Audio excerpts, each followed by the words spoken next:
Daphne Huard-Boudreau was born in 1998 in Quebec, Canada. While she was still in school, her parents separated, so she spent her childhood in two homes. Despite the divorce, both parents remained present in her life. From an early age, Daphne was adaptable, empathetic, and remarkably skilled at soothing conflicts. She longed for harmony in her family, friendships, and relationships. Even as a teenager, she expressed dreams of working in psychology and helping people who struggled emotionally.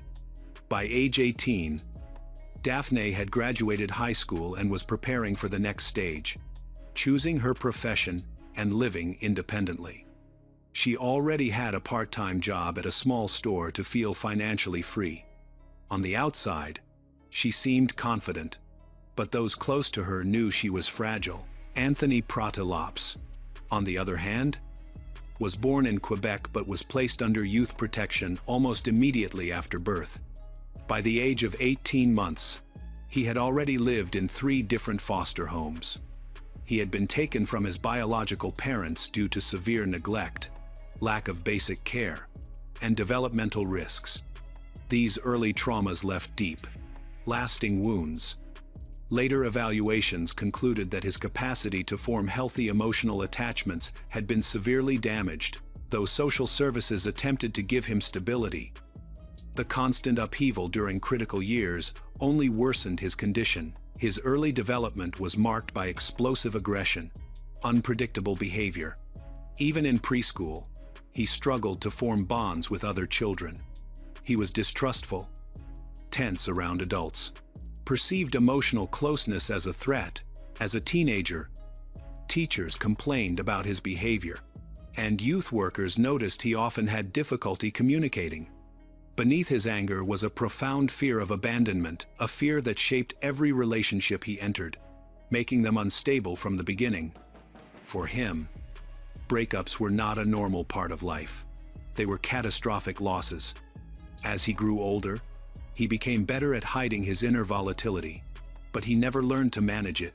Outwardly, he seemed quiet and reserved, but inside, he remained the same frightened child who never understood why he had been given away and what he needed to do to prevent it from happening again. This emotional immaturity, hidden behind an adult facade, made his reactions unpredictable. As an adult, he had numerous encounters with law enforcement. Erratic behavior, disregard for rules, and hostility toward those in authority. Police records noted that he could react dangerously in stressful situations and recommended caution when dealing with him. Though these warnings resulted in no long-term supervision or structured support, in February 2015, Daphne met Anthony. She was 16, he was 20. The connection quickly developed into a romantic relationship. Daphne was finishing high school and still uncertain about her long-term plans. Yet she yearned for independence and the feeling of entering adulthood. To her, dating an older man seemed like a step toward maturity. Anthony was very attentive. He messaged, called her often, inviting her places. In the beginning, he appeared caring, invested, almost overly devoted. For Daphne, who naturally trusted others and always tried to see the good in people, his attention felt genuine. To those around them, the relationship appeared harmless at first. Few noticed the subtle red flags that were already forming beneath the surface. Daphne's parents had been uneasy about Anthony from the very beginning. He rarely visited their home and, when he did, he appeared guarded, tense, uncomfortable. Still, they chose not to forbid the relationship outright. Daphne was no longer a child, and they wanted to respect her autonomy. Believing she was capable of making her own choices, she reassured them repeatedly that everything was fine, leaving out the more troubling aspects of the relationship. For the first few months, things seemed calm. They spent time together, made plans for the future. Anthony pushed the idea that once Daphne turned 18, they should get their own apartment and live together. He insisted they were ready to be independent, that they could handle adult life as a team.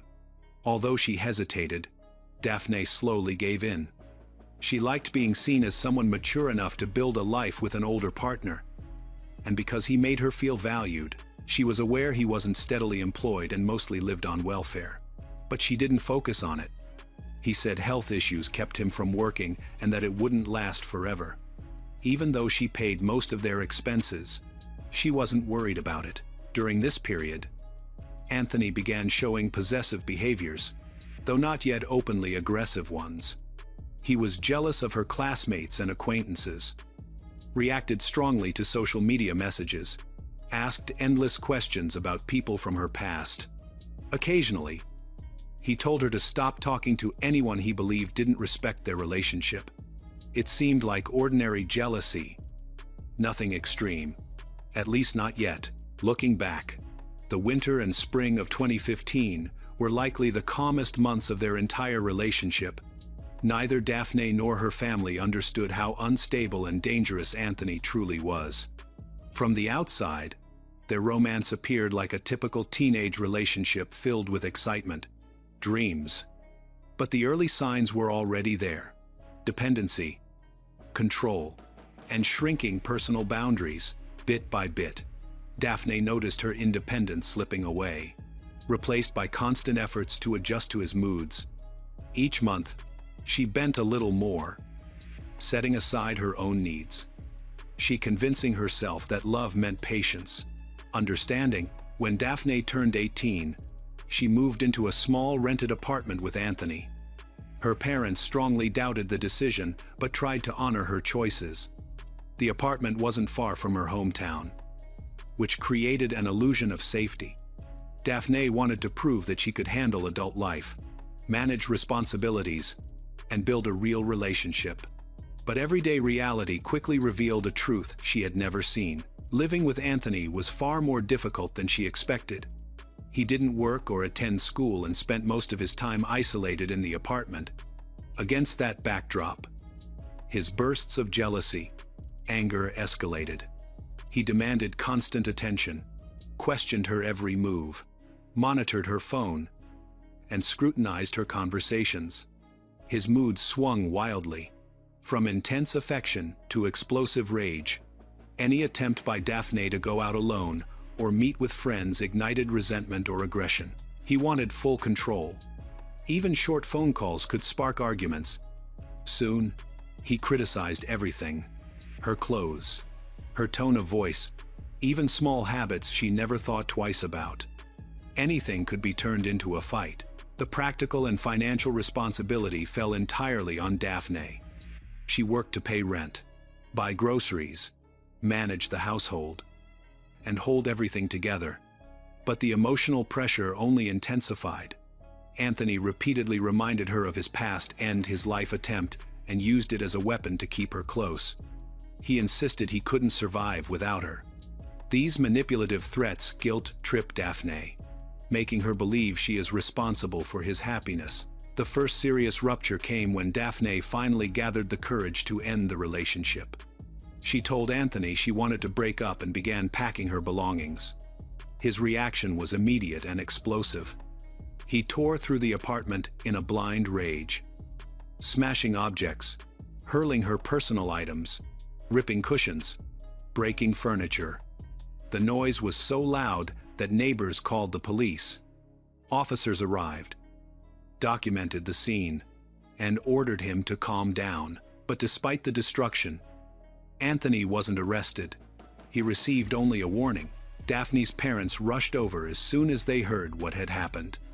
They helped her pack what was left of her things and took her back home. She moved through the apartment in silence, stunned by how quickly everything had turned violent. Although she tried to appear composed, she was deeply shaken. Her parents worried about her emotional state. Sensing the inner conflict she wouldn't speak about, she was devastated. Realizing the relationship she had invested so much in was already collapsing. At this time, Anthony called, wrote, and sent long messages, begging, blaming stress, promising change. He insisted he wasn't angry, just desperate. Soon, he shifted to emotional manipulation, telling her he couldn't eat, couldn't sleep, and was thinking about ending his life. He insisted she had abandoned him at the worst moment, that he needed her now more than ever. The guilt wore her down. Despite her fear, disappointment, and the frightening incident in the apartment, she couldn't cut him off completely. Pity and worry over his threats blurred the line between affection and responsibility. At 18, she didn't yet understand the difference between love and emotional dependency. Her parents tried to convince her not to return, but they avoided pushing too hard. They couldn't forbid her from contacting him. However, persuasion wasn't enough. Reluctantly, she returned, hoping to rebuild what they once had.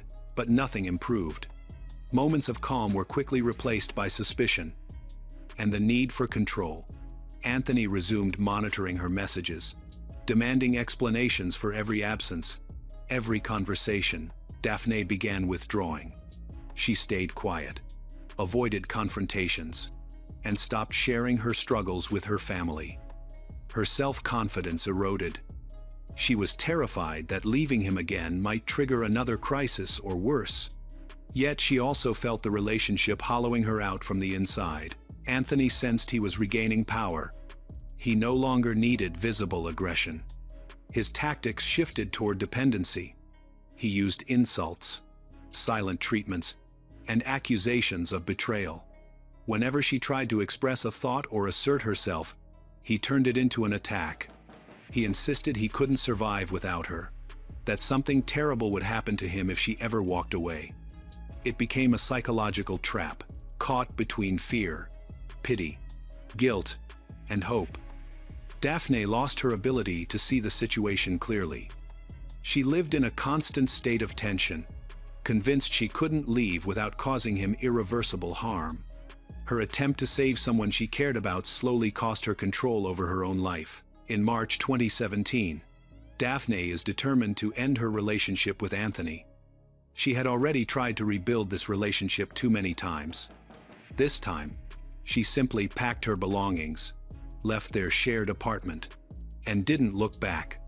For the next few days, she alternated between her mother's home and her father's, taking advantage of their separate households to avoid staying in one place for too long. Anthony refused to accept that the breakup was final. To him, this was just another temporary withdrawal, something she had done before and eventually reversed.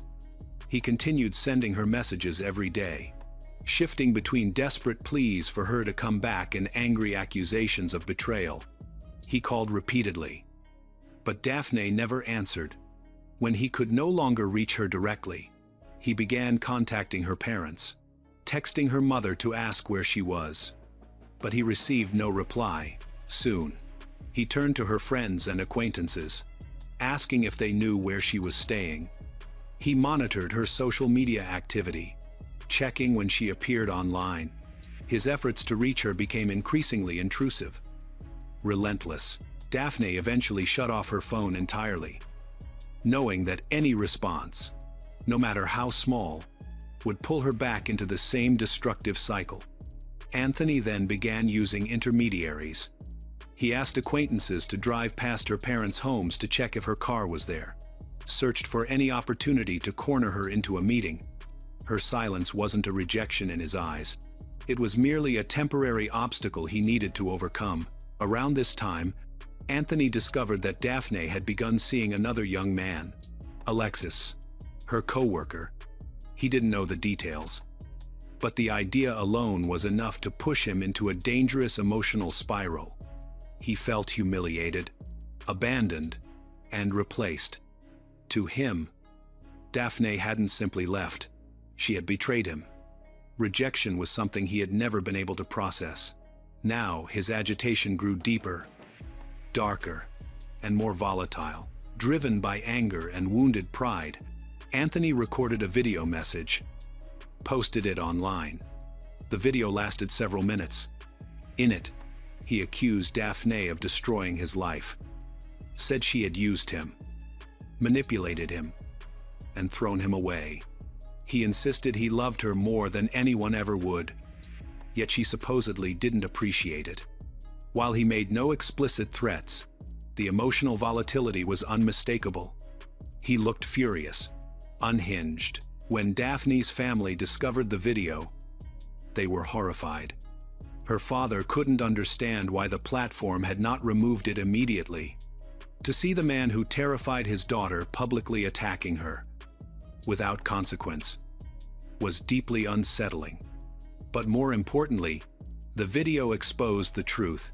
Anthony was in a dangerous mental state, driven by obsession, jealousy. In the final days before the tragedy, fear hovered over everything. Daphne sensed that Anthony wanted to confront her, but she tried not to show it. She didn't want to frighten her parents or burden them with her anxiety. She believed that staying calm, not reacting, and keeping her distance would prevent him from escalating. She didn't know how far he was willing to go. On the cold, snowy night of March 20, 2017, Anthony made his move. Around 11 o'clock p.m., he left his home in Saint-Jean-sur-Richelieu and began walking toward Boucherville, where Daphne was staying with her father. He had no car, so he trudged through freezing temperatures and unplowed streets on foot. The walk took nearly 2 hours. This wasn't an impulsive decision. Around 1 o'clock a.m., he arrived at the property. Keeping out of sight, he slipped into the back seat of a car parked in the driveway. It wasn't Daphne's own vehicle. It was her mother's car, lent to her while hers was being repaired. Anthony knew she would drive this car to work in the morning. Around 10:30 a.m., on March 21, 2017, Daphne quietly stepped out of her father's house to head to work. She walked toward the car her mother had lent her, only to freeze when she opened the door. Anthony was sitting in the back seat, motionless, waiting. He said he only wanted to talk. He repeated that they needed to clear things up, refusing to leave the car. Shocked and already running late for her shift, Daphne tried calmly asking him to get out, but he wouldn't move. Unable to force him out and wanting to avoid escalation, she got behind the wheel, drove, with Anthony silently riding along in the back seat. He didn't touch her. He didn't raise his voice. But Daphne felt the tension, his hidden intentions. When they arrived at the small grocery store where she worked, Daphne quickly got out of the car and went inside. Anthony followed her. Her co-workers immediately noticed his behavior. Tense, fixated, standing too close, watching her every move. The atmosphere grew increasingly unsettling, concerned. Her colleagues called the police. Officers arrived shortly afterward and confirmed that Anthony's behavior was intrusive, worrisome. They separated him from Daphne, escorted him outside, and spoke with him privately. He didn't show aggression, but he was clearly emotionally unstable. When officers asked if she wanted to file a complaint, Daphne declined. She insisted she wasn't afraid, that he hadn't laid a hand on her, hadn't threatened her, that she didn't want to escalate the situation. She told them she had everything under control. So the police issued only a verbal warning. Anthony then called a taxi and left. Afterward, Daphne returned to her shift, exhausted but determined to keep going. She wanted to believe it was over, that this was just another unpleasant episode she would eventually move past. She didn't consider herself in danger, but for Anthony, that morning was not the end. It was preparation. He had not let go. Over the next hours, Daphne stuck to her strategy of silent distance, thinking that if she ignored him and refused to react, he would eventually give up. The next day, March 22, 2017, Daphne decided to go to Anthony's apartment to collect the last of her belongings. What drove her to act was fear for her pets, her cat and 2 lizards. She worried he might neglect them or harm them out of spite. Before leaving, she went to the police station. She explained her situation, told them she needed to pick up her things, and admitted she didn't feel safe. Because Anthony was already known to police for instability, the officer she spoke to strongly advised her not to go alone. A female officer was assigned to quietly accompany her. following in a separate vehicle so as not to provoke Anthony but still close enough to intervene if necessary. They arrived at the building around noon. As Daphne entered the building, the policewoman waited outside. After waiting longer than expected without seeing Daphne return, the policewoman quickly followed. However, she mistakenly entered the wrong section of the complex. After several minutes of double-checking the address, she finally found the correct entrance and floor. Unfortunately, this delay had serious consequences. When she got to the apartment door, everything was silent. She knocked, but no one answered. Then, she saw a shadow move behind the glass, and a man's voice said, "Arrest me." The door opened. Anthony stood there, expression blank, hands soaked in blood. "This isn't my blood," he said flatly. The officer immediately ordered him to step out. He complied without resistance. His demeanor was eerily calm. The officer called for backup and an ambulance, then entered the apartment. It was silent inside. Near the stairs, she found Daphne's body on the floor. She was dead. Later, forensic analysis revealed she had suffered 15 stab wounds, most concentrated around her chest and neck. Her throat had also been slashed. One of the wounds alone would have been fatal. The rest reflected a frenzy, the kind of violent outburst committed by someone in a state of overwhelming rage. The time wasted finding the right building and entrance led to tragic consequences. Although law enforcement acted according to procedure, this situation highlighted a critical reality. When confronting a potentially dangerous individual, even a minor delay can have fatal consequences. The crime scene clearly showed what happened. Blood was splattered throughout the apartment. Bloody handprints marked the leg of a table. A partial shoe print smeared the lower portion of the door. The attacker didn't try to hide anything. Anthony was arrested immediately and taken to the police station. There, he confessed without hesitation. He did not deny what he had done, nor did he attempt to justify it. He said only that he had crossed a line and that it happened fast. He provided no additional explanation, nor did he show any remorse. Physically, he appeared stable. He had no visible injuries and declined medical treatment. As interrogations began, news of the killing reached Daphne's family. Her father was the first to receive the call, asking him to come to the police station. When he arrived, the truth was revealed. His daughter was dead. The shock was overwhelming. Daphne's mother collapsed emotionally, struggling to process what she was hearing. Her father sat in disbelief, unable to comprehend that the danger they had feared for months had now become reality. They learned that Anthony had confessed and was in custody.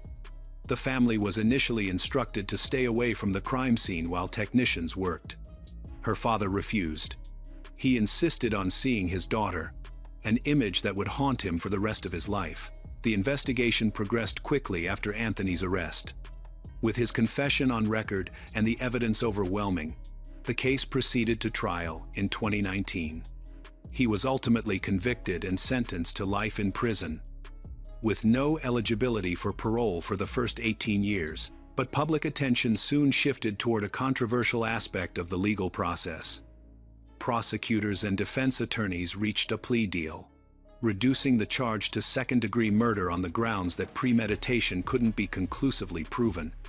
Under Canadian law, this meant the killing was classified as intentional but not planned. For Daphne's family, this was devastating. Her father firmly believed the crime was premeditated. He pointed to Anthony's actions, waiting for her in the car, tracking her movements, posting disturbing messages online, and committing the murder within minutes of her entering the apartment. None of this, he argued, aligned with a spontaneous crime of passion. To him, these were unmistakable signs of preparation, of first-degree murder. After the funeral, the family sought support from the Crime Victims' Compensation Office to cope with the emotional and financial impact of their loss. But their initial application was rejected. According to the agency, since the parents had not been physically harmed themselves, they were not considered direct victims under the law, and were therefore not eligible for compensation. The family appealed the decision, and after a lengthy process, the appeal was successful. The original decision was overturned. The parents received some compensation, primarily to help with the costs of psychological counseling and lost wages. While the amount of money was not large, it marked an acknowledgement that the system recognized the weight of their loss. At the same time, public attention turned sharply toward the question of police responsibility. The actions of the officers involved on the day of the murder were scrutinized in both media and community discussions. One officer, the one tasked with escorting Daphne to collect her belongings, had mistakenly entered the wrong building and lost several crucial minutes. The second officer, the one who spoke to Daphne on the day of the workplace incident, did not insist on formal accompaniment, even though Anthony's escalating behavior clearly warranted greater protection. Both officers were summoned for a professional ethics review. After internal hearings, neither faced disciplinary consequences. Officially, their actions did not constitute a breach of protocol. For Daphne's family, and especially her father, the outcome was enraging.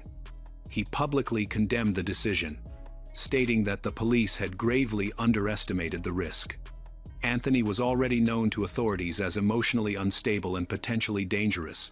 His stalking, his obsessive messages, the online video, and his aggressive behavior at Daphne's workplace were unmistakable warning signs.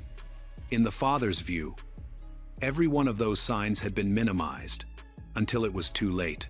For Daphne's loved ones, the pain has not faded with time. They lost a daughter in the most violent way imaginable, and then had to fight for acknowledgement that her death was not an unavoidable tragedy, but a preventable one. No link in the chain, police, prosecutors, or social services, took responsibility. Daphne's story became a stark symbol in Quebec of how the line between psychological abuse and imminent danger is too often ignored. It is a reminder of how hesitation, procedural gaps, and institutional subjectivity can create deadly consequences.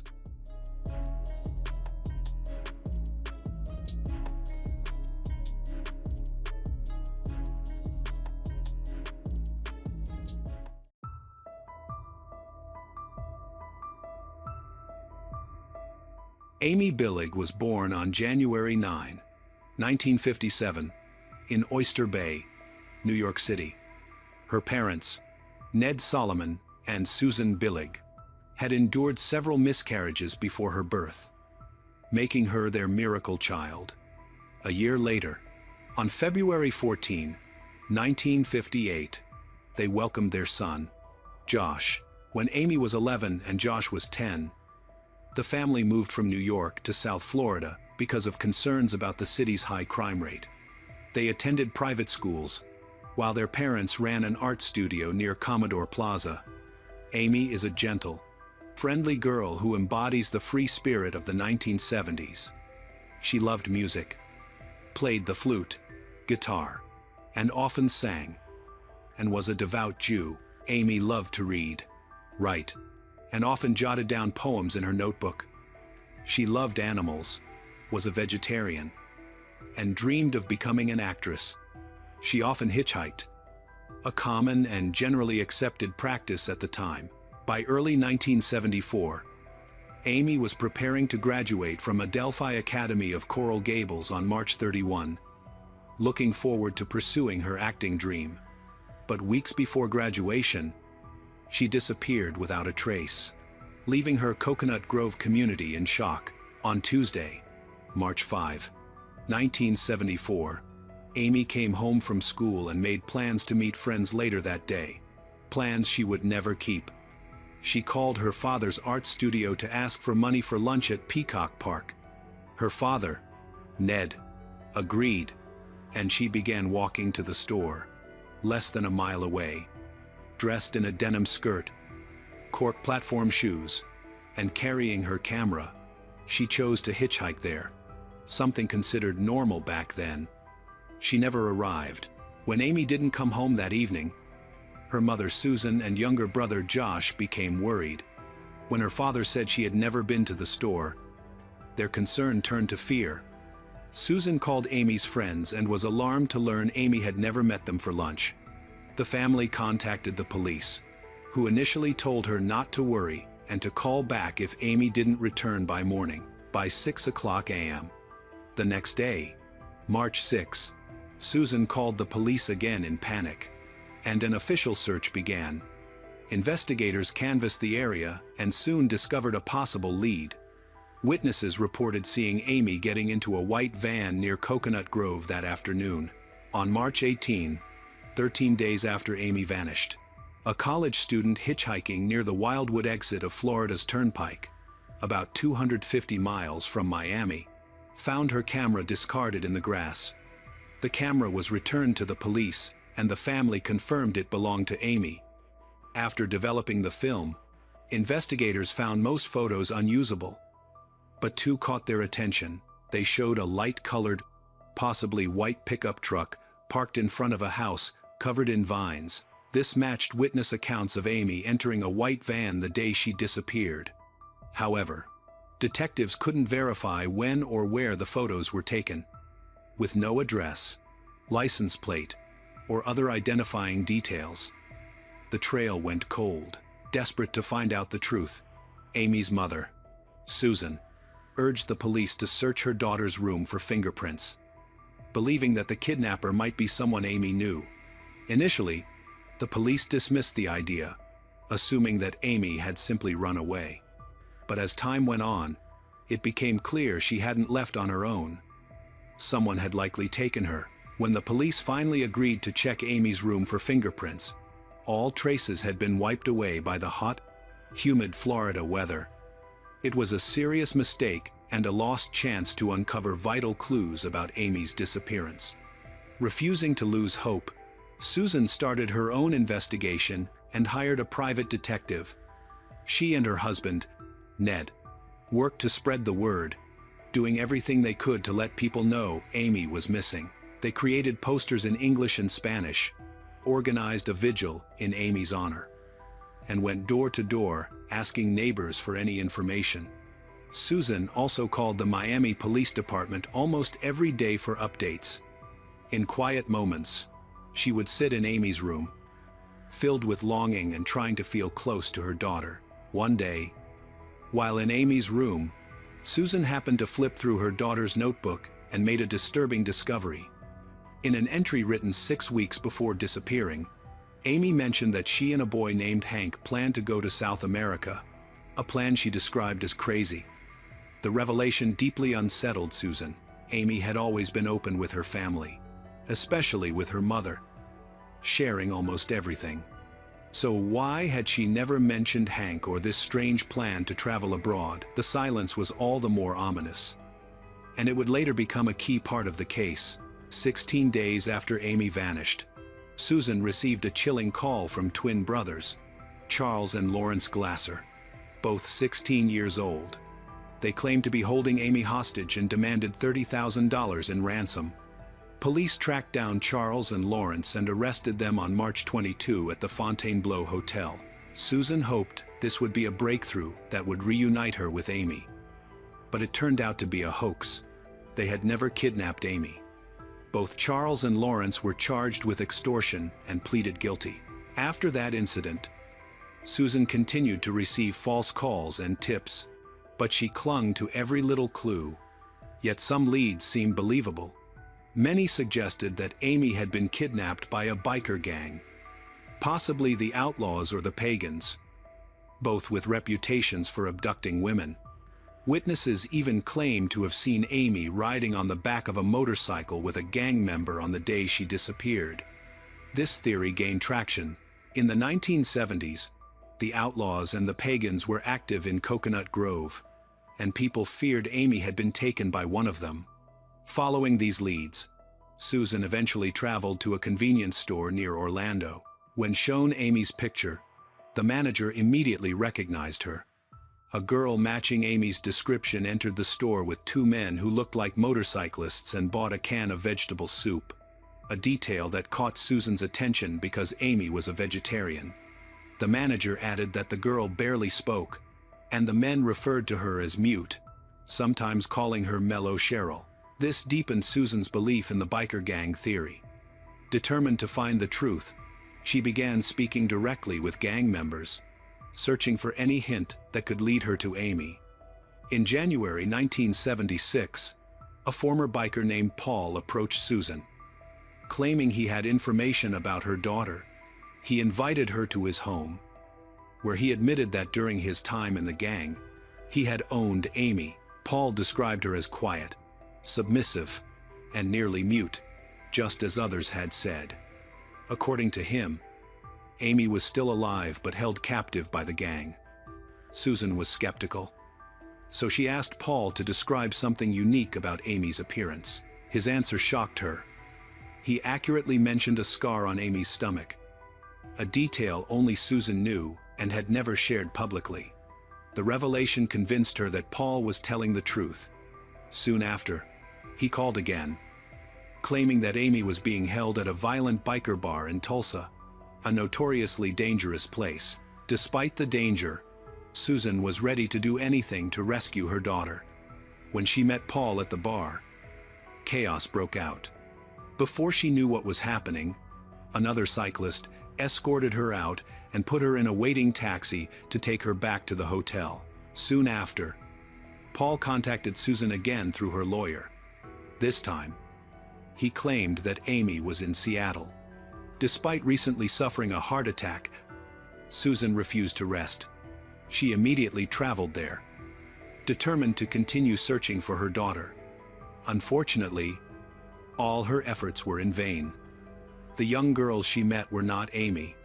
It was never clear whether these tips were real leads or deliberate attempts to torment Susan. There's still the possibility that Amy was kidnapped by a biker gang, and Paul may have genuinely been trying to help Susan with the little information he had. Then, in late 1992, Susan was approached by Virginia Schneider, a private investigator working on a different case. Schneider had been collaborating with a detective in England who shared a curious report. A heavily tattooed man, looking like a biker, had been seen at a post office in Falmouth, England, with a young woman. When asked about her, he said she was a deaf American from Oyster Bay. This caught Susan's attention. As Amy had been born in Oyster Bay, it was striking that every claimed sighting described the young woman the same way. Unfortunately, after a year, this lead went cold when the English investigator passed away, leaving no further information about Amy's whereabouts.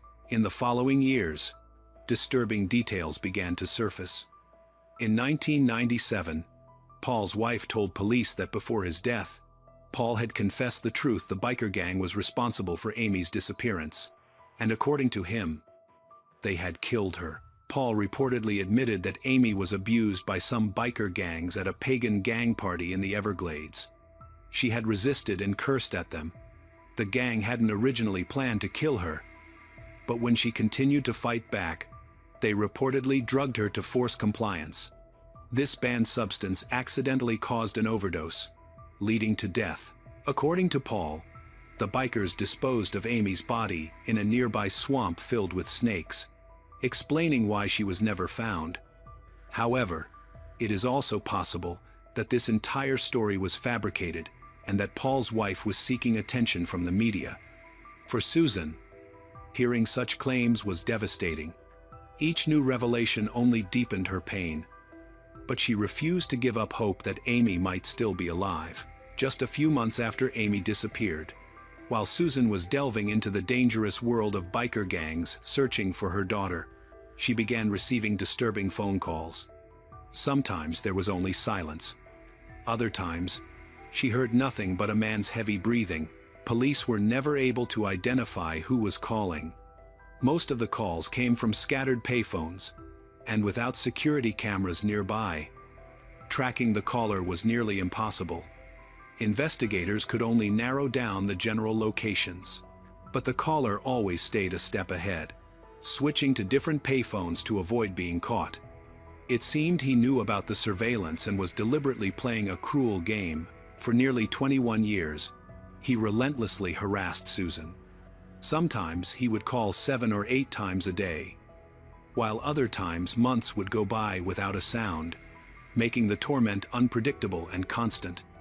The experience was terrifying and emotionally draining for Susan. Susan lived in constant anguish, burdened by the endless search for her daughter over 2 decades. The mental and emotional toll was unimaginable. For years, she chased countless false leads, each ending in heartbreak and frustration. Then, in 1993, a glimmer of hope appeared. The caller began using a cell phone, which allowed the FBI to trace the calls. On November 17, 1995, a 48-year-old man named Henry Johnson Blair was arrested. Investigators discovered that Henry had been tormenting Susan with disturbing calls for nearly 21 years. Henry, born in 1947, was married with 2 daughters. He struggled with obsessive-compulsive disorder and alcohol addiction and worked for 24 years at the U.S. Customs Service. But was Amy ever with him? Did Susan finally learn the truth about her daughter? Sadly, no. Henry confessed that he had never met Amy and had made the calls for his own twisted amusement. He admitted to harassing other families of missing persons as well, blaming his behavior on OCD and alcoholism. His excuses offered no comfort or closure for Susan after decades of suffering. His explanation didn't make sense. Mental illness and drinking problems cannot justify terrorizing a grieving mother with cruel claims about her missing child, especially for 21 years. Something about his story never felt right. Then, new and unsettling details emerged. Amy's diary mentioned going to South America with someone named Hank. Henry's nickname also happened to be Hank. Even more disturbingly, Henry had been sent to South America for work at the same time Amy wrote that diary entry. To many, this coincidence seemed impossible to ignore. The link between Amy's Hank and Henry Hank Blair felt more than coincidental. One of Amy's photos showed a white pickup truck, strikingly similar to the one Henry drove at the time. Another eerie detail that fueled suspicion: Henry appeared to be the prime suspect.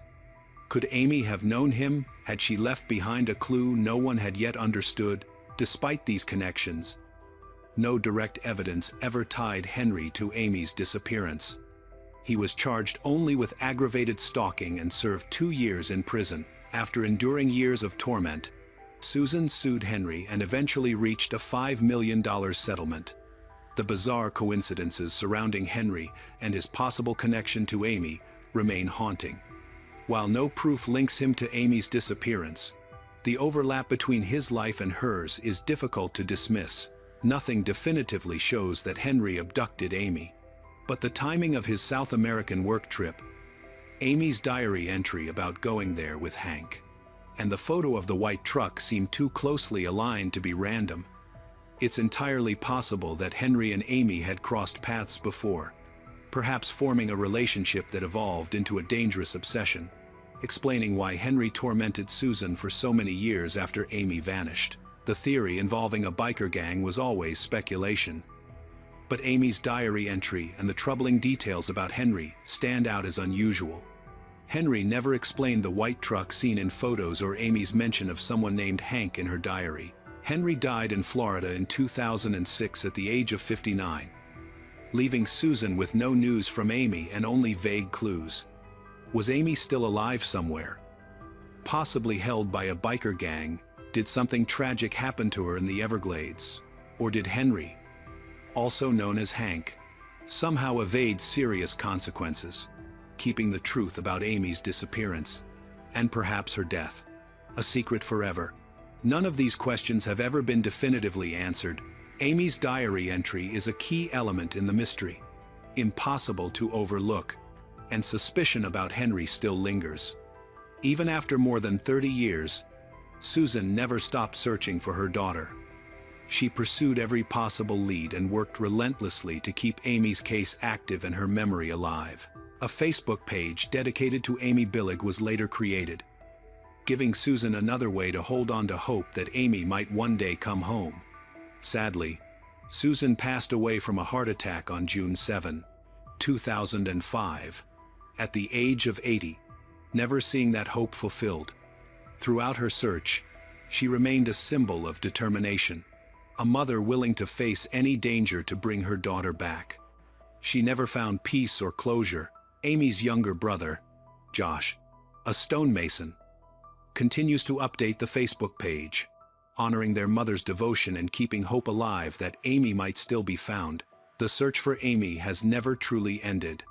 Every clue her family follows seems to lead back to the starting point, bringing a moment of hope but always followed by disappointment. To this day, Amy's fate remains a mystery, deepening the sadness surrounding her story. All anyone can do now is hope that she has found peace, wherever she may be.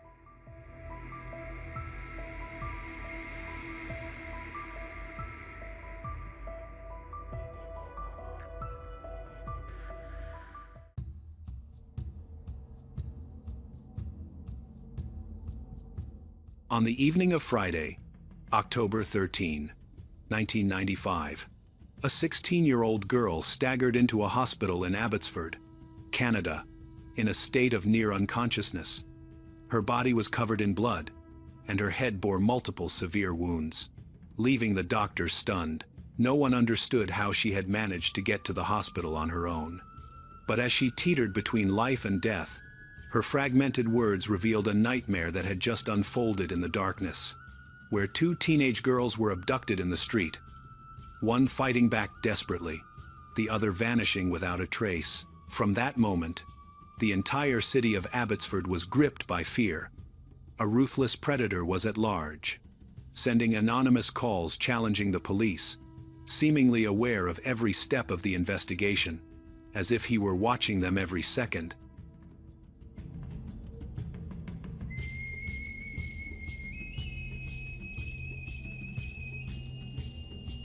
On Friday, October 13, 1995, in the town of Abbotsford, Canada, a 16-year-old girl named Misty Cockerill, believed to possess psychic abilities, arrived at the hospital on her own in critical condition. She was covered in blood and had multiple serious injuries.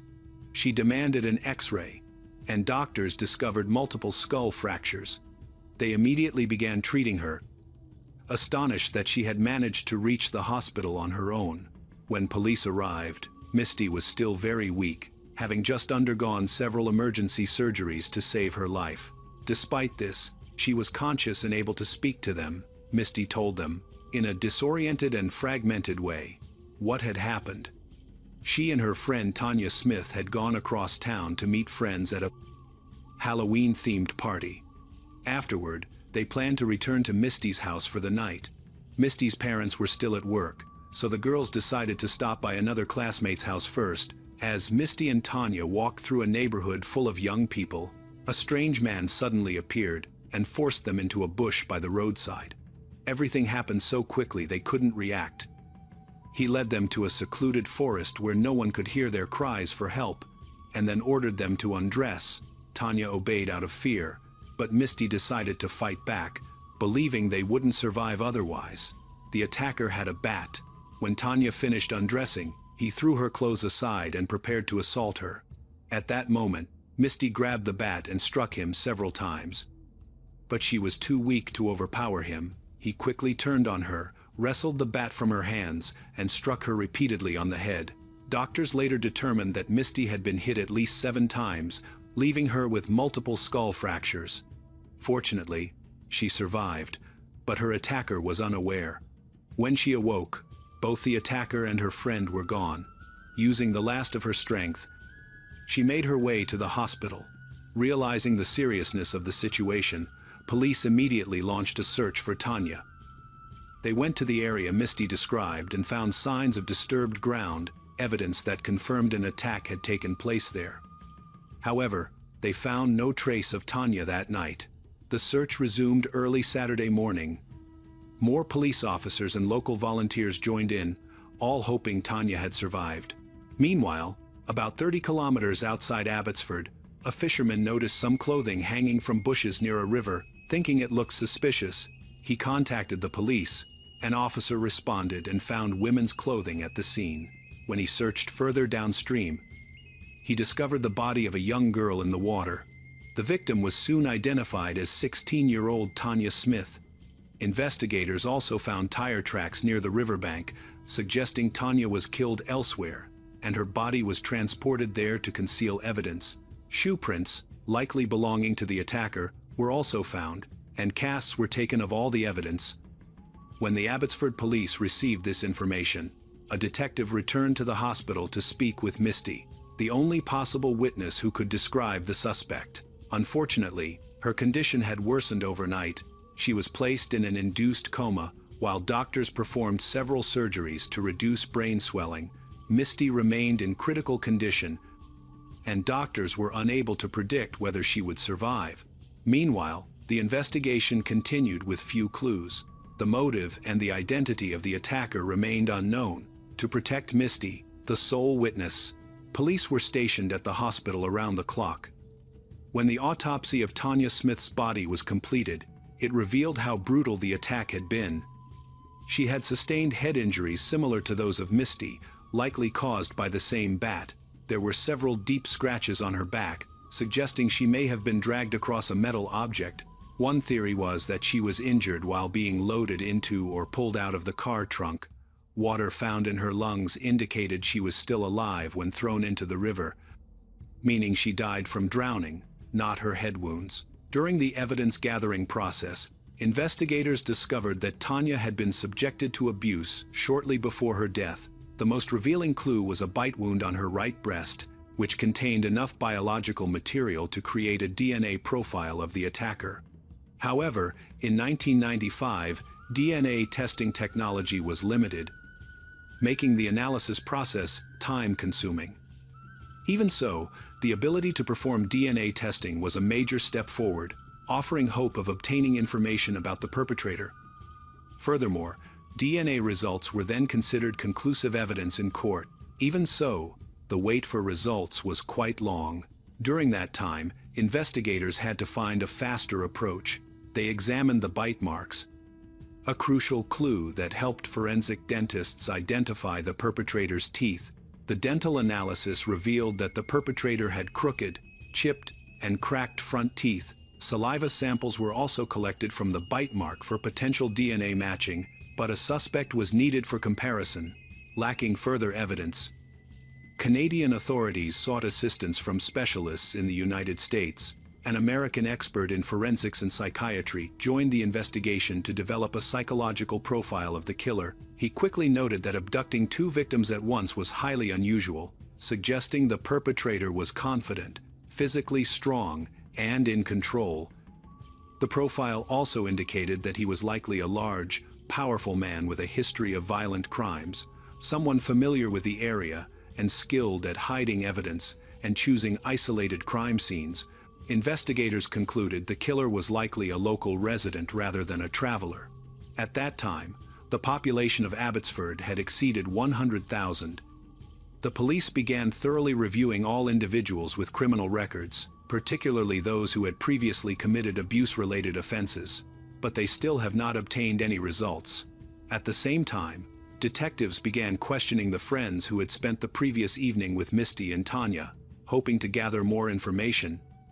They wanted to know if anyone had noticed something unusual, perhaps someone following the girls. Several suspicious men attended the party, including two young men who later drove Misty and Tanya home before they went to visit a classmate. Investigators collected tire and shoe prints but found no matches with the impressions discovered near Tanya's body. Everyone who knew the two young men insisted they were innocent, describing them as peaceful and without any history of violence. With no evidence linking them to the crime, detectives removed them from the suspect list. After analyzing the scene of the attack, the detectives concluded that the perpetrator was not an acquaintance of Misty and Tanya. The attacker appeared to be a stranger. Despite gathering much information, the investigation yielded no clues. The case reached a dead end. However, just a few days later, police received an anonymous call. The man on the call did not reveal his identity but described the crime scene in detail and claimed to be the perpetrator.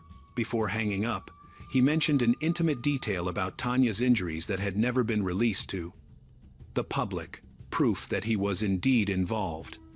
Unfortunately, the call was untraceable, as it came from a street payphone. Soon after, another call came in from the same voice. The caller continued to claim he had attacked the two girls and declared this wasn't the last case. This call also came from a payphone only a few blocks from the police station. Police patrols responded immediately, but by the time they arrived, the caller had vanished. Officers canvassed the area and questioned everyone nearby, but no one had seen anything suspicious. Security cameras were rare at the time, so there were no recordings. Forensic specialists checked the phone booth for fingerprints but found none. The reason became clear when the caller phoned again, boasting that he had worn gloves to avoid leaving evidence. This shows that the perpetrator is very knowledgeable about investigative procedures and experienced in eliminating evidence. He knew the police were looking for him and may even be monitoring them during the investigation. His actions suggested a deep understanding of police work, possibly a former officer, a relative of a police officer, or someone who had worked in the field. It's also possible he hated the police and wanted to mock them. Some theories suggest he had a history of violent crimes.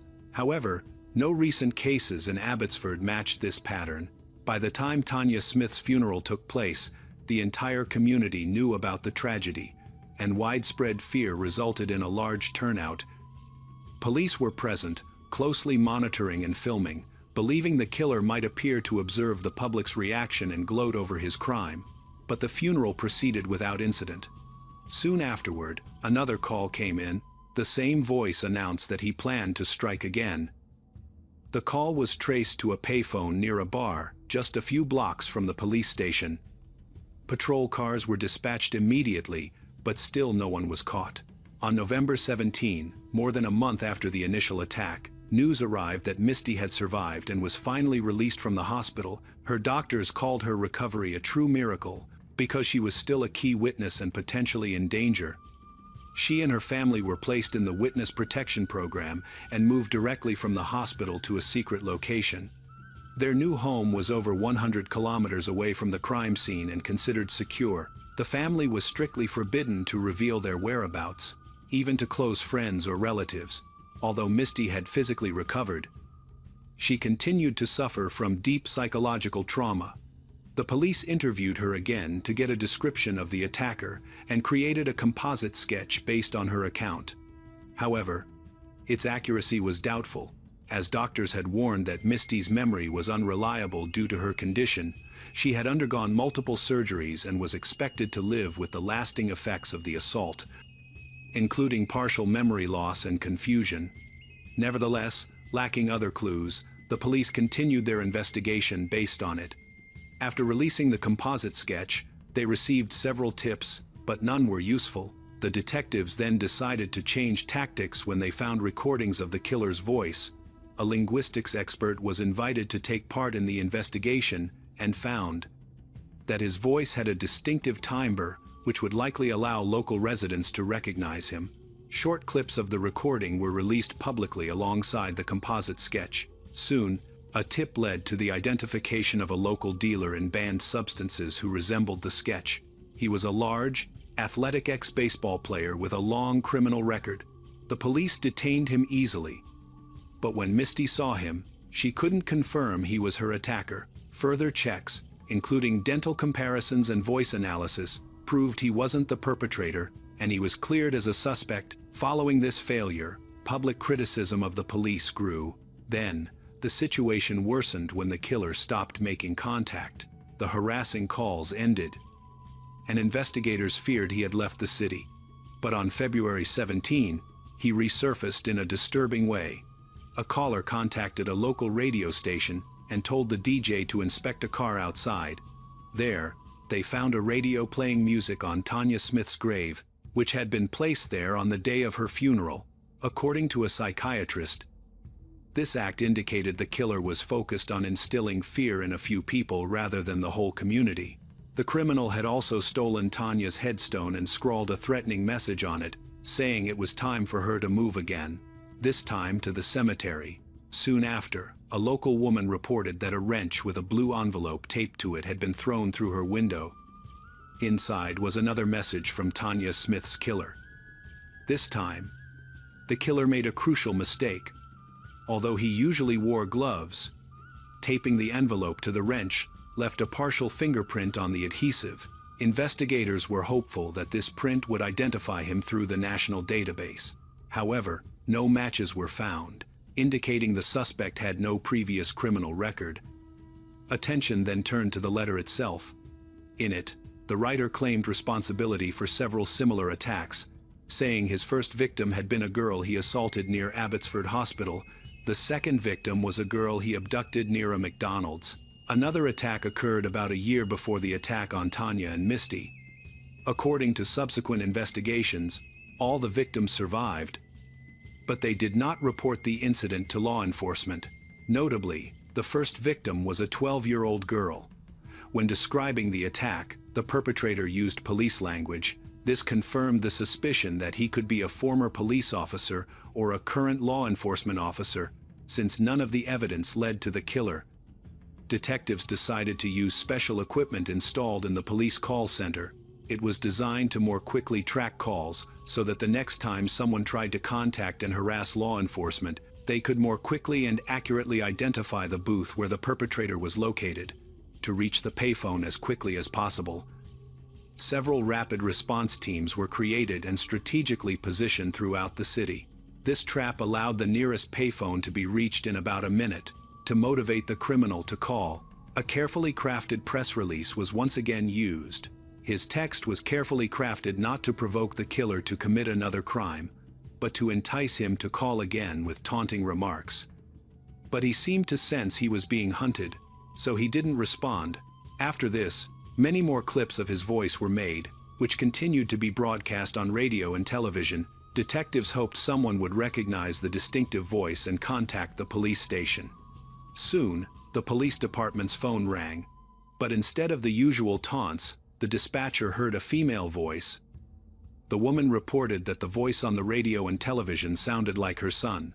The young man in question was named Terry Driver. He was immediately analyzed and found to have a connection to the police. He was the son of a retired Vancouver police officer who worked in criminal investigation. According to his mother, Terry had once also wanted to become a police officer, but was rejected because he failed psychological tests. He spent virtually his entire youth in institutions for troubled youth. Despite this, he had no criminal record, which was attributed to his father's connections. By 1995, he was working in a small printing house in Abbotsford. By comparing the dates, investigators discovered that every time he called the police station, he was absent from work. This added to the cosmic evidence against Terry. In everyday life, he seemed like a simple man. He was poor, lived in a middle-class home, had been involved in some violent incidents, was married, and had 2 children. He worked full-time. He seemed like an ordinary, unremarkable person, hard to spot.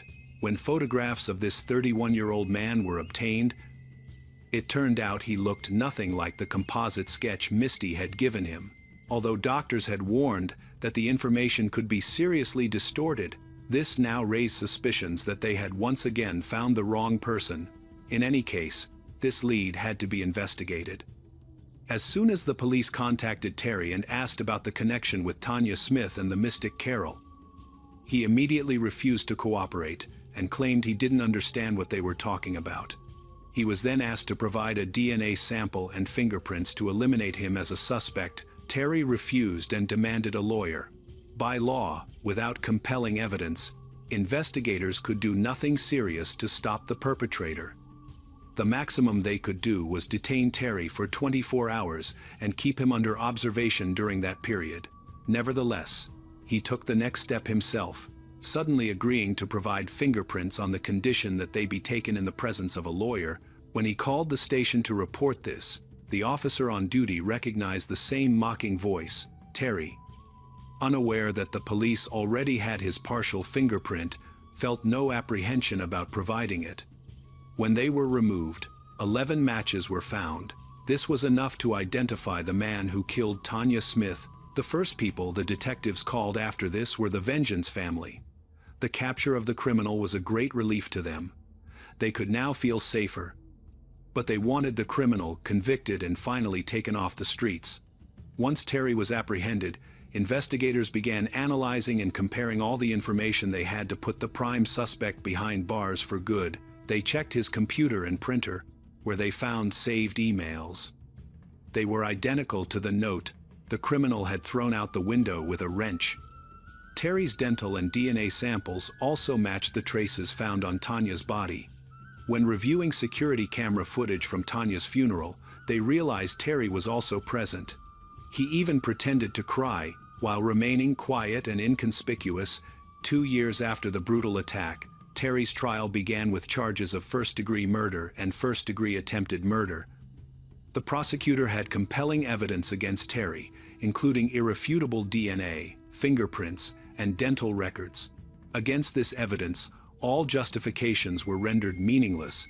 Terry claimed that he only happened to discover Tanya and Misty after they had been attacked, that Tanya was already dead, and that he only abused her before taking Misty to the hospital. However, Missy denied this testimony. Terry also testified at trial that he suffers from Tourette's syndrome, obsessive-compulsive disorder, and attention deficit disorder. Despite his pleas for the court to consider these disabilities, the judge remained firm.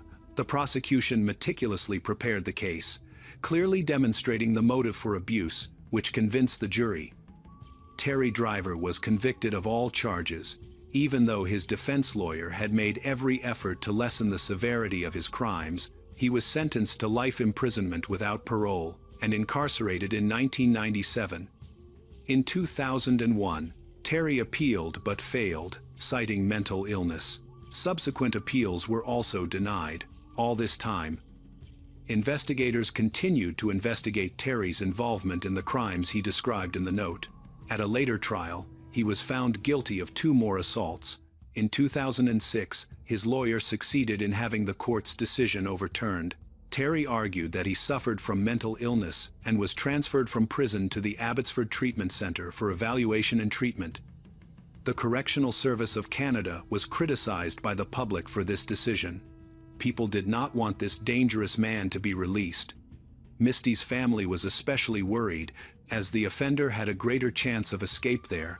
Misty finally found peace only on August 23, 2021, when she received word from the Correctional Service of Canada that Terry Driver had died in prison. His death certificate listed natural causes.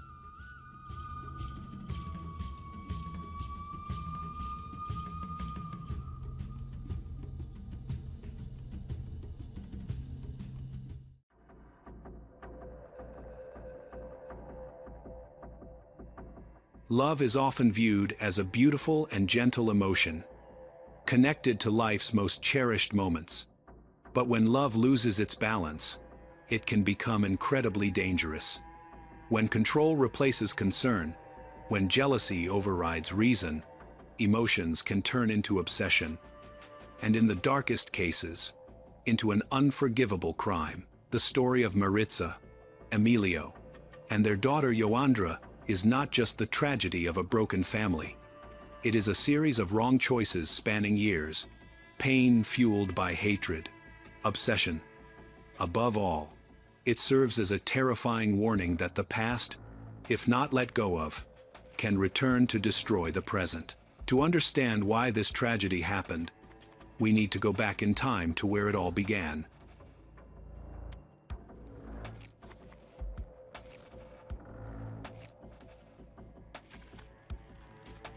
In the late 1970s, Cuba was experiencing a period of severe socio-economic hardship. Daily life was marked by shortages, restrictions, and uncertainty. It was during this challenging period of history that Maritza and Emilio met. They immediately felt a mutual attraction. Emilio fell deeply in love with Maritza, believing she was the one he had been searching for. However, his family worried about their relationship. They were both very young and their future together seemed unstable. Like many young couples, their strong feelings for each other led them to move quickly. Without thinking things through carefully, their daughter, Joandra Núñez, was born on May 29, 1977. Afterward, Motherhood became Maritza's main focus. She dedicated herself completely to their daughter. But beneath the surface, cracks were already forming in the marriage. By 1978, barely a year after the wedding, Maritza began confiding in her parents about serious problems in her relationship.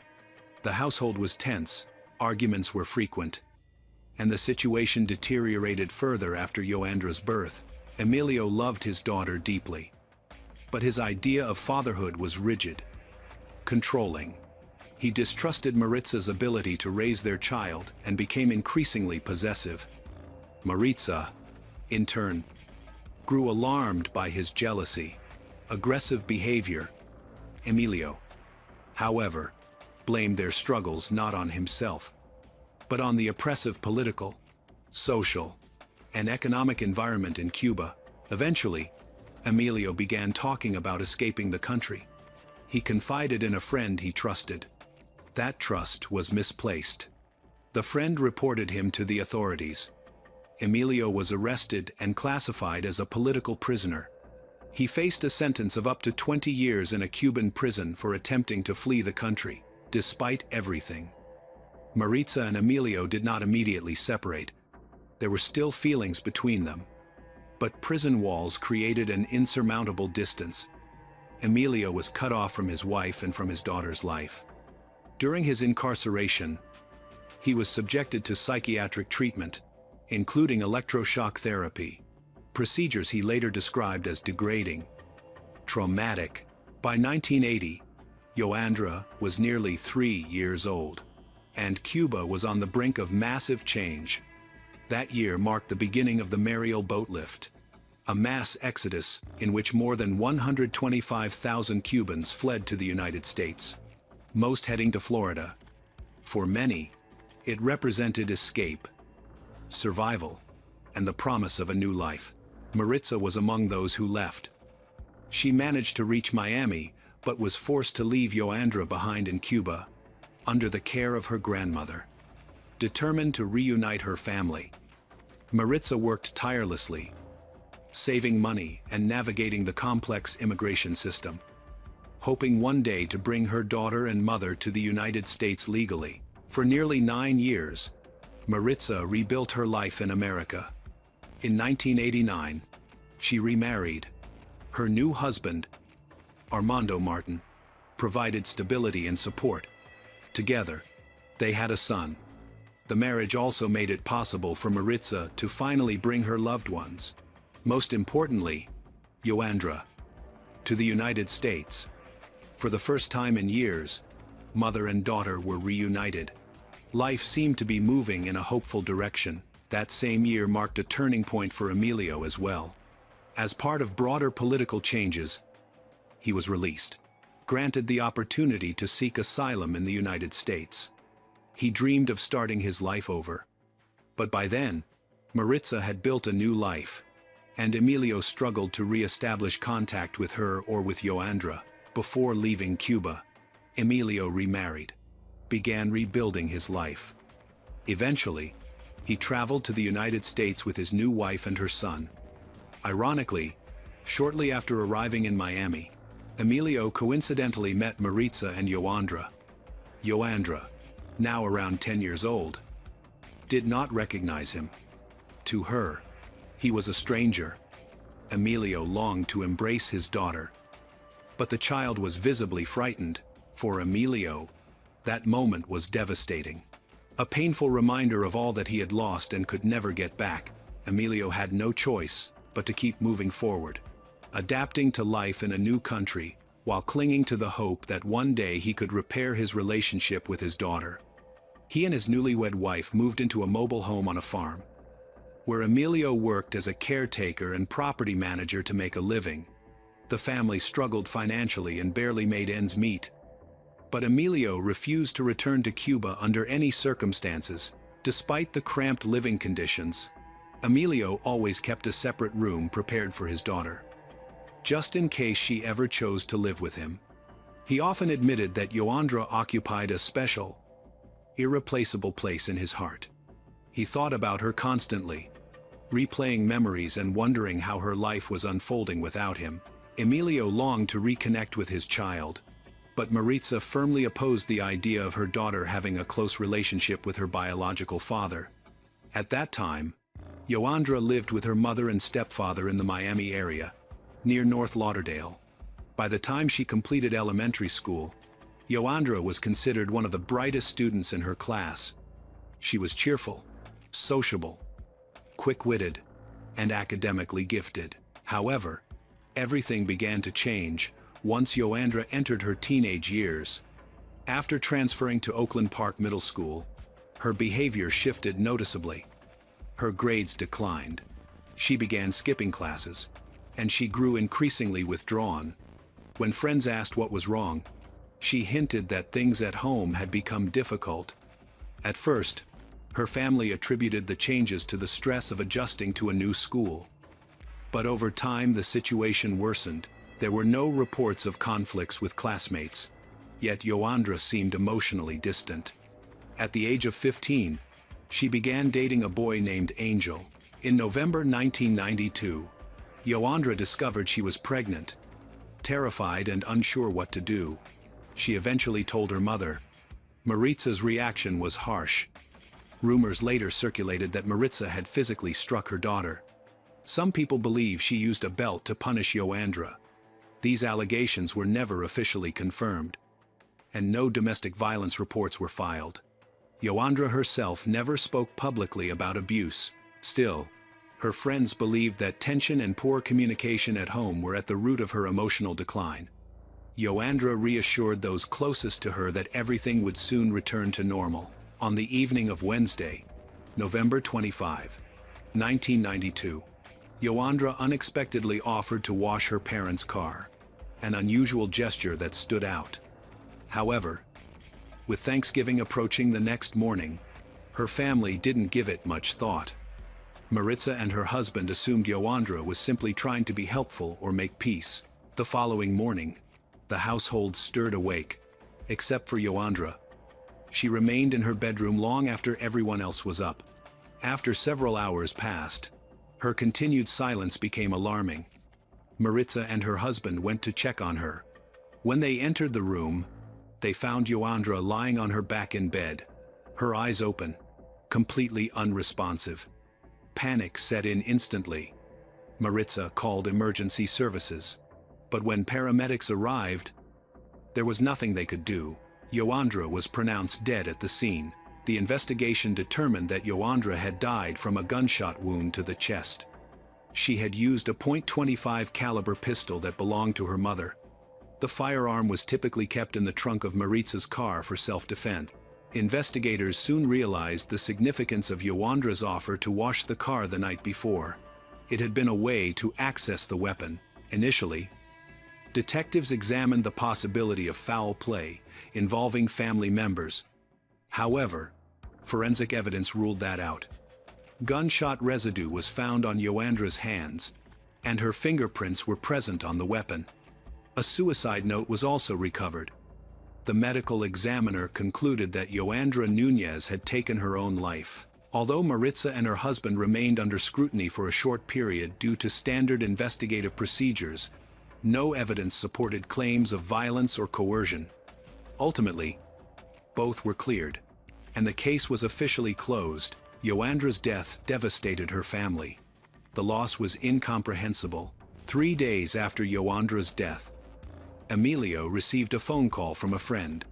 It was only then, barely an hour before the funeral, that he learned of his daughter's tragic fate. The news sent him into a state of uncontrollable rage. He immediately accused Joandra's mother and stepfather of deliberately hiding her death from him, robbing him of the chance to say goodbye. Emilio abandoned everything and rushed to the funeral. But instead of grieving quietly, he began aggressively questioning everyone in attendance. He was convinced that Maritza had played a direct role in pushing their daughter toward end her life. His anger intensified when he learned that Joandra had been 13 weeks pregnant, that her mother had allegedly scolded her repeatedly instead of offering comfort or support. Even during the funeral itself, Emilio openly threatened his ex-wife and her family. His behavior was considered alarming. Still, Most people attributed his outbursts to overwhelming grief and emotional collapse. Law enforcement officers were present at the service, and Emilio approached them, hoping to uncover what he believed was the real cause of his daughter's death. When officers refused to share details or confirm his suspicions, Emilio became convinced that authorities were conspiring with Maritza to cover up the truth. In his mind, Joandra would never have taken her own life willingly. He was certain she had been driven to it, or worse, murdered. From that point forward, Emilio began stalking Maritza. He confronted her in grocery stores and public places, accusing her repeatedly of killing their daughter. His version of events grew increasingly erratic. At one point, he suggested that Joandra's stepfather might have been the father of her unborn child, implying abuse.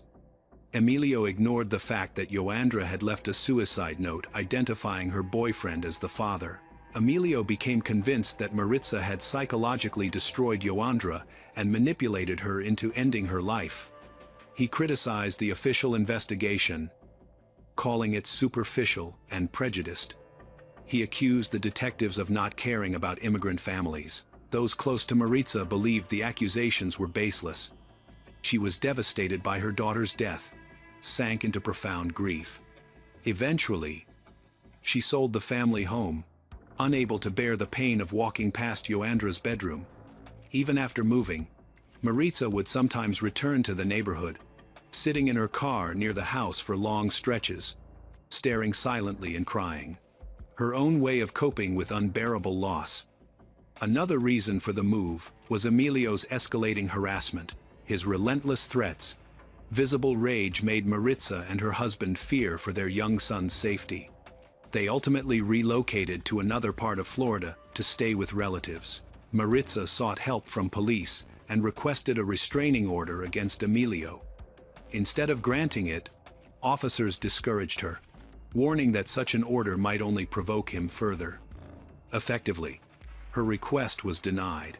Nearly 2 months after Joandra's death, Emilio still could not locate Maritza and refused to let go of his obsession. Convinced that the person responsible for his daughter's death was walking free, he decided to seek public attention. In January 1993, he contacted a local news station, shared his version of events, accusing Joandra's mother and stepfather of driving her to end her life. His story caught the attention of journalist Ingrid Cruz, who saw a compelling human interest angle. She and a cameraman agreed to visit Emilio's mobile home on January 18th. Once the camera was rolling, Emilio recounted his story with intense emotion, vivid detail. His pain appeared raw, and the journalists found themselves moved by his anguish. After the interview, Ingrid and the cameraman suggested filming Emilio at Joandra's grave as a closing scene. Emilio agreed without hesitation, before heading to the cemetery. However, the journalists also decided to speak with Joandra's boyfriend. He agreed to be interviewed and shared information that added new layers to the story. He revealed that Joandra had, at times, spoken about wanting to end her life. He also believed that Maritza's harsh treatment had deeply affected her emotional state. He recalled Joandra expressing a desire to leave her mother's home and return to live with her father. Words that, in hindsight, took on a haunting significance. After the interview with Joandra's boyfriend ended, Ingrid and the cameraman headed to the cemetery, where Emilio was already present with his wife and child.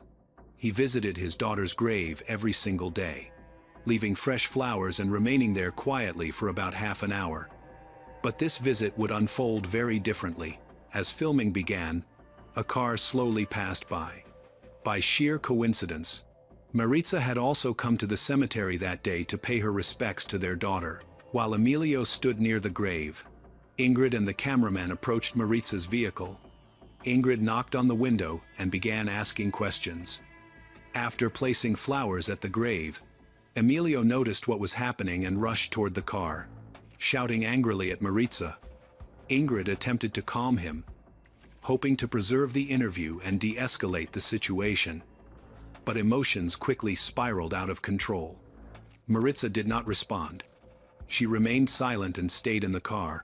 Emilio suddenly turned away, walked back to his car, began searching for something inside. Moments later, Maritza stepped out of her vehicle, walked toward her daughter's grave. Ingrid followed her, continuing to ask questions. Emilio trailed behind them, shouting accusations, calling Maritza a traitor, blaming her for their daughter's death, and hurling insults. Maritza did not answer. She remained silent as she approached the grave. Suddenly, Emilio pulled out a handgun, shot Maritza in the back of the head. The shooting occurred directly in front of the journalists, and the entire act was captured on camera. Even after Maritza collapsed to the ground, Emilio's rage did not subside. He continued firing. In total, he discharged 12 rounds, 10 of which struck Maritza in the head, neck, chest, and back. When later asked why he had done it, Emilio showed no remorse. He calmly stated that killing Maritza might have saved his daughter's life. He then returned to his car and fled the scene. Ingrid was left in shock, frozen by what she had just witnessed. The cameraman, however, managed to remain composed and immediately called emergency services. Police arrived quickly, interviewed witnesses, secured the scene, launched a search for Emilio. His vehicle was soon discovered abandoned on the outskirts of the city. Emilio was gone, and so was the weapon. The murder of Maritza, following so closely after her daughter's death, became national news. Emilio was now a fugitive, considered armed and extremely dangerous. A massive manhunt began. Eventually, FBI agents received a tip that a man matching Emilio's description was traveling on a bus bound for Los Angeles. Authorities intercepted the bus in Texas. The bus was full of passengers. When Emilio realized law enforcement was approaching, he drew his weapon. Panic erupted, and passengers fled the bus. Fortunately, no one else was harmed. Emilio, then 34 years old, was quickly subdued and taken into custody. He was transported to the Midland County Detention Center. Footage of Maritza's final moments circulated across the world. Many media outlets have reported on this story as that of a distraught father seeking revenge on his ex-wife, whom he believes is the reason his daughter took her own life and for preventing him from being involved in her life. However, those familiar with the family's history strongly disagreed. They argued that what the cameras truly captured was not revenge, but a brutal act of domestic violence rooted in obsession and control. This narrative deeply angered Maritza's husband, Armando, who worked tirelessly to clear his late wife's name. Armando described Emilio not as a devoted father, but as a stalker. After his release from prison, Emilio began relentlessly harassing Maritza, who was simply trying to move on with her life. Armando detailed numerous incidents that painted Emilio as unstable and dangerous. He emphasized that Maritza had sought legal protection, but her request for a restraining order had been denied, an omission that would later prove fatal. Armando firmly denied all allegations that Maritza had ever physically abused Yoandra. He rejected claims that she had slapped her daughter upon learning of the pregnancy, calling them outright fabrications invented by a man desperate to justify his obsession. According to Armando, Maritza did scold her daughter at times, especially when overwhelmed or confused, but she never resorted to violence. Most chilling of all, Armando revealed that Maritza had lived in constant fear of Emilio. So convinced was she that he would eventually kill her, especially after the restraining order was denied. That fear, tragically, was not misplaced. After his arrest, Emilio initially refused to cooperate with law enforcement or speak to journalists. For nearly a month, he maintained complete silence. Eventually, however, he agreed to speak publicly, largely repeating the same version of events he had told from the beginning. Around this time, both Maritza's parents and Emilio's parents entered the public discussion. Members of both families described Emilio as a volatile and aggressive man. According to relatives, During his first marriage in Cuba, he had repeatedly threatened to kill his wife. Several family members from both sides believed Emilio suffered from serious mental health problems. This view was indirectly supported even by his own parents, who admitted that their son had long struggled with emotional instability. Emilio's father recalled that while living in Havana, Emilio had been considered a below-average student and was forced to repeat the fourth grade. By the age of 16, his behavioral problems had noticeably intensified, though the family declined to provide specific details. Maritza's husband, Armando, later stated that his wife had initially wanted to preserve a peaceful relationship between Emilio and their daughter, even after relocating to the United States. However, Emilio's uncontrollable temper and unprovoked aggression made this impossible. Eventually, Maritza abandoned any hope of reconciliation, believing that continued contact posed a serious danger. As public debate intensified, Maritza was laid to rest beside her daughter, her grave located only a few steps from the spot where Emilio had murdered her. As additional information about Emilio's past came to light, many began to suspect that he had suffered from untreated mental illness for much of his life. Those issues were believed to have worsened during his incarceration in Cuba, regardless of any psychiatric treatment he may have received. Nevertheless, the public overwhelmingly wanted justice. A preliminary hearing was scheduled for January 1993, but the case was repeatedly delayed. It was not until January 19, 2000, nearly 7 years later, that a jury was finally seated. Throughout those years, Emilio Núñez's defense attorneys employed extensive delaying tactics. They repeatedly sought to have him declared legally insane, filed numerous motions, and demanded additional psychiatric evaluations, significantly prolonging the process. Emilio himself proved difficult to work with. He dismissed several attorneys, refusing to follow their legal advice, although an insanity defense appeared to be the most logical strategy given his mental health history. Emilio rejected it outright. He insisted on maintaining his narrative and portraying himself as a wronged father driven by grief. Tensions between Emilio and his legal team escalated to such an extent that he reportedly spat on one of his attorneys, prompting the lawyer to withdraw from the case. Over time, the murder of Maritza Martin became the oldest unresolved homicide case in the county, remaining in legal limbo for nearly 7 years. When the trial finally began, Emilio continued to claim that he had been overwhelmed by grief and mistreated by authorities. One of the first people targeted by his accusations was journalist Ingrid Cruz. Emilio alleged that she had exploited him for a sensational story, claiming he had been emotionally vulnerable and manipulated. His attorneys echoed this argument, portraying Ingrid as someone who deliberately asked provocative questions to incite his emotional breakdown. The defense even suggested that Ingrid had somehow orchestrated events so that Maritza and Emilio would be present at the cemetery simultaneously. However, no evidence supported these claims. Investigators concluded that the encounter was nothing more than a tragic coincidence. The trial lasted nearly a week. Despite the defense's attempts to shift blame onto the media, the evidence against Emilio was overwhelming. When the jury retired to deliberate, they returned with a guilty verdict in just 40 minutes. At sentencing, Emilio Núñez was given life imprisonment with the possibility of parole after 25 years. As he was escorted from the courtroom, he held up a handwritten sign declaring that he had not received a fair trial and told jurors that he would one day return to tell the real truth. Every appeal he later filed was denied.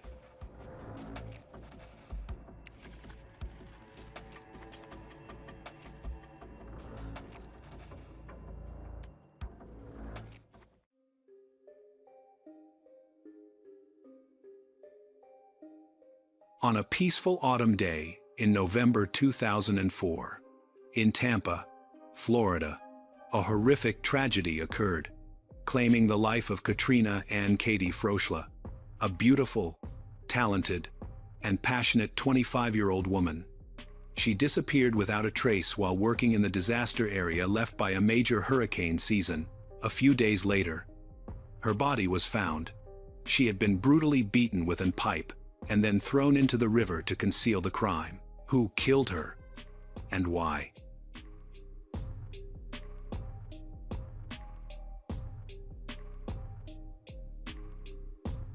Katrina Ann Katie Froschle was born on October 1, 1979, in Fort Collins, Colorado, United States. The eldest child and the only daughter in her family. Her mother was a nurse, and her father, an attorney who later became a prosecutor. His career required frequent relocations. Shortly after Katie's birth, the family moved to Lakewood, Colorado, before eventually settling across the country in Tierra Verde, Florida, a peaceful, picturesque community by the water.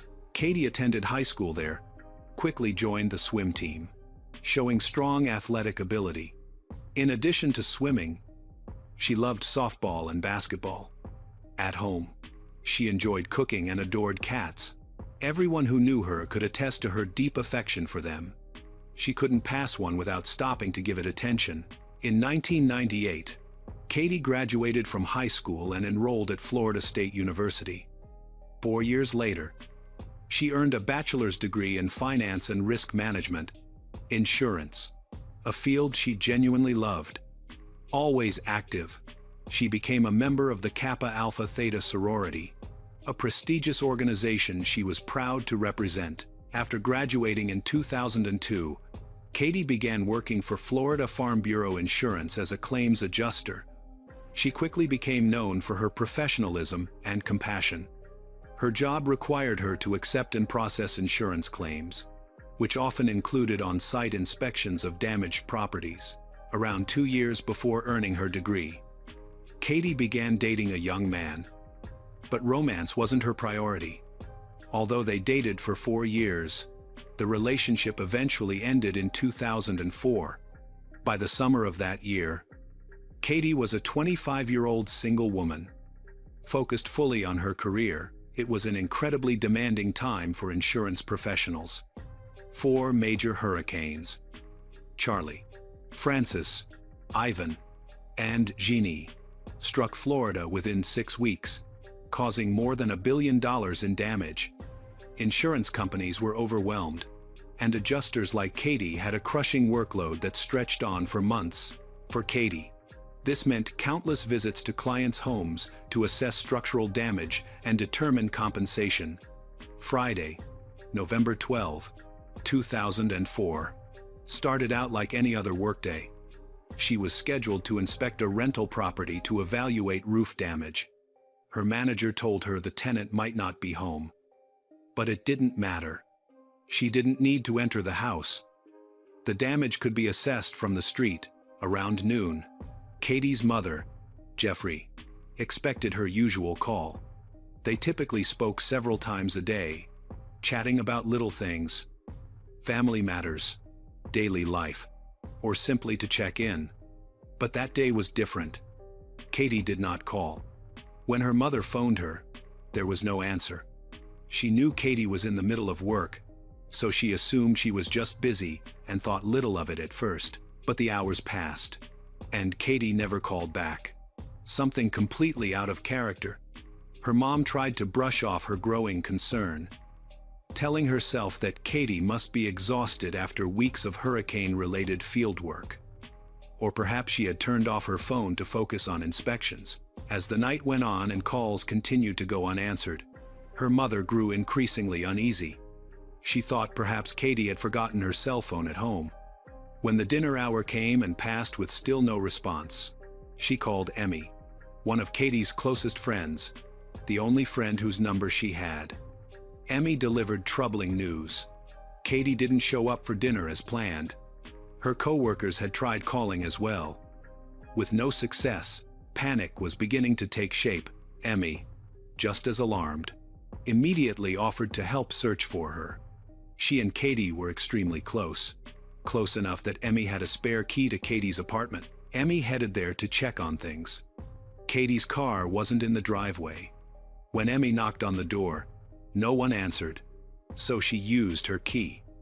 After checking the rooms, she didn't notice anything suspicious, except that Katie's cat's bowl was empty, indicating it hadn't been filled for quite some time. Caring for her pets was a top priority for Katie, so it was unusual for her to neglect feeding the cat. There was no new information until the next morning, so Katie's family decided to report her missing to law enforcement. The police immediately took the matter seriously and launched a search operation. A bulletin was issued with all the details describing not only Katie but also her car.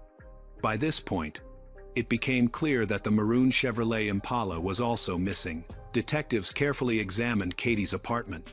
They found no signs of forced entry, so they surmised she was either attacked by someone she knew, to whom she opened the door, or perhaps she had left on her own accord. They checked on her ex-boyfriend, as Katie's friends had heard about problems in their relationship. Several witnesses recalled that Katie's ex-boyfriend was against the breakup and had repeatedly shown up at places she frequented.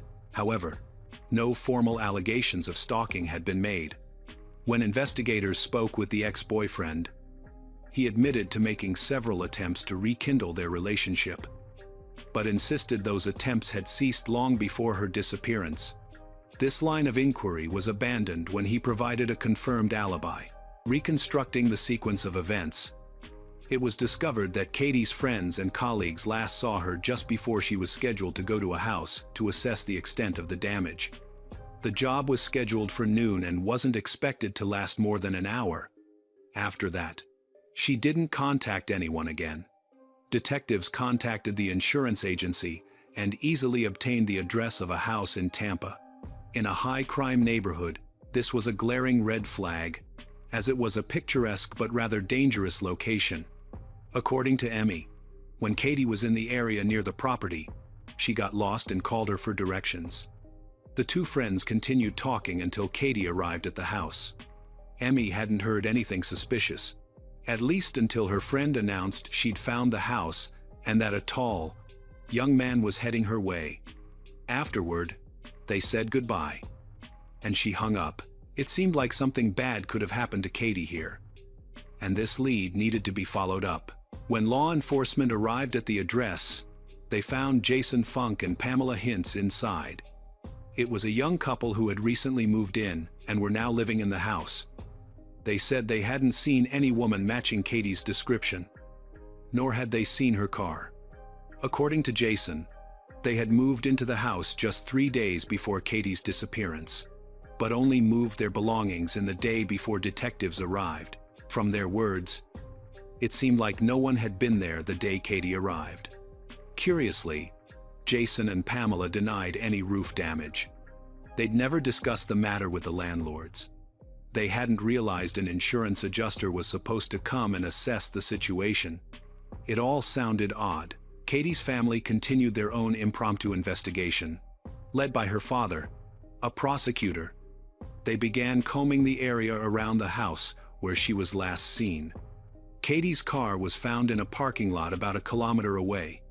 Her parents immediately noticed that the car was unlocked and the keys were in the ignition. This could be seen as a warning sign. Katie's parents contacted the police to report the vehicle. The police found a crucial piece of evidence: her wallet. All cash and bank cards were missing. It was clear something sinister had happened in the car. So forensic experts arrived to conduct a thorough inspection and collect evidence. They found an empty document envelope in the door compartment. There were no bloodstains or obvious sources of DNA that could be linked to anyone else inside the car. Investigators hypothesized that the attack on Katie could have occurred elsewhere, and the car was moved to the parking lot to conceal the crime. If this were the case, the perpetrator would have left fingerprints on the steering wheel while driving the car. This theory proved correct. 2 sets of fingerprints were found on the steering wheel. One belonged to Katie, and the other was too small, incomplete, and partially smudged. A full analysis was required to determine the identity. Law enforcement began interviewing nearby workers who might have witnessed the car being left in the parking lot. A local cleaner confirmed that he saw a man abandoning the car early in the morning. This detail attracted his attention because there were no other cars parked there yet. After leaving the car, the man simply walked down the street, and no one had touched the car since.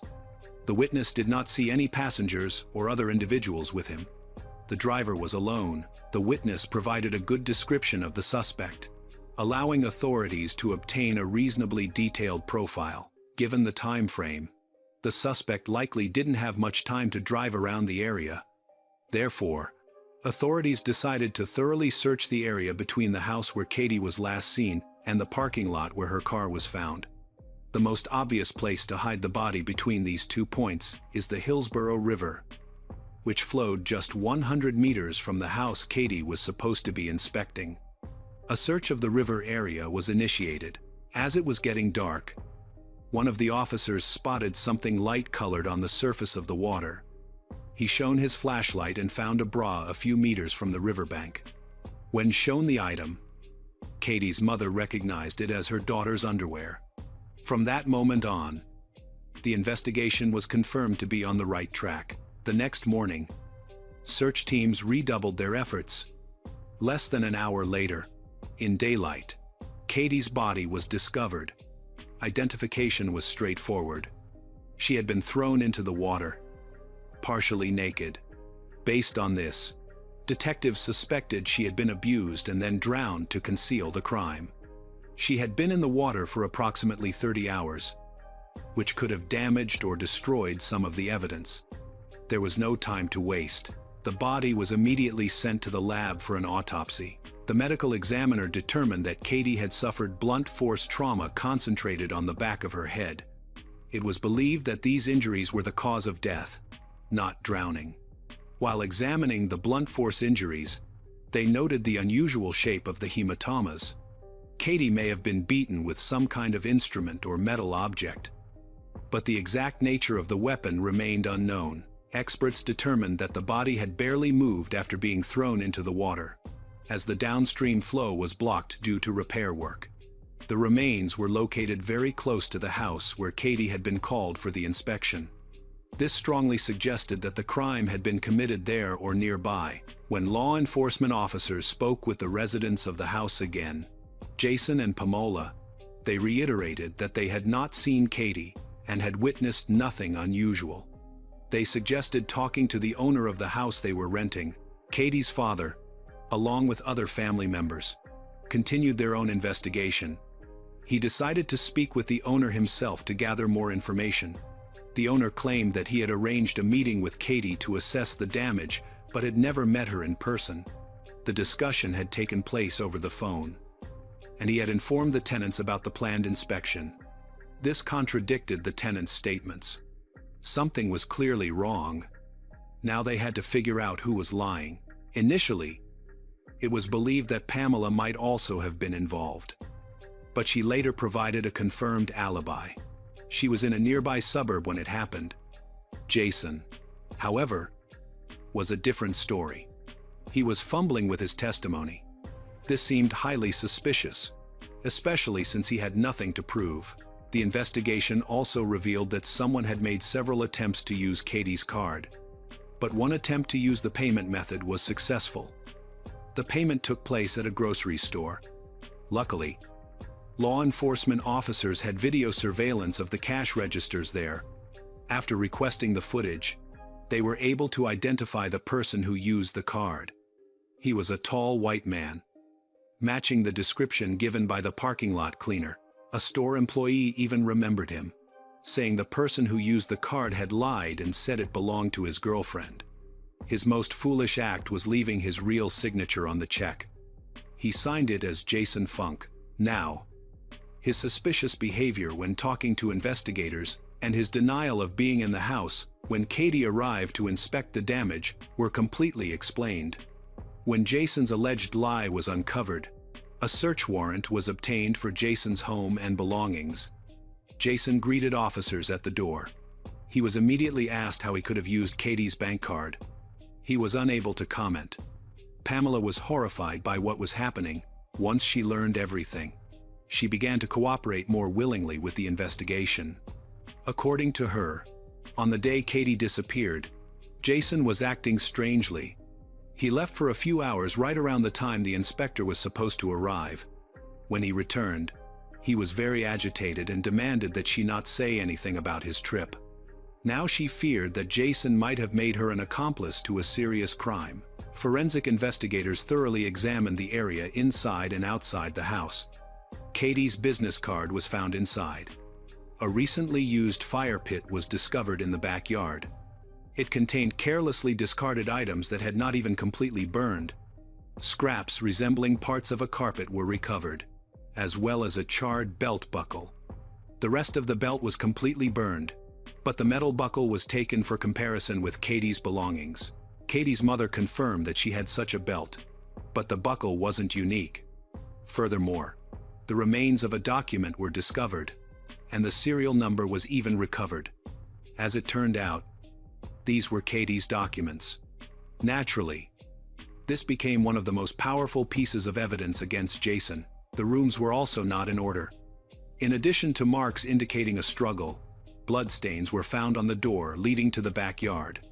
Spatter was also left on the living room ceiling. Everything was collected for further analysis, but it would take more time. Detectives believed Katie was attacked in the living room after Jason lured her inside. He may have asked her to sign documents or offered her a drink of water.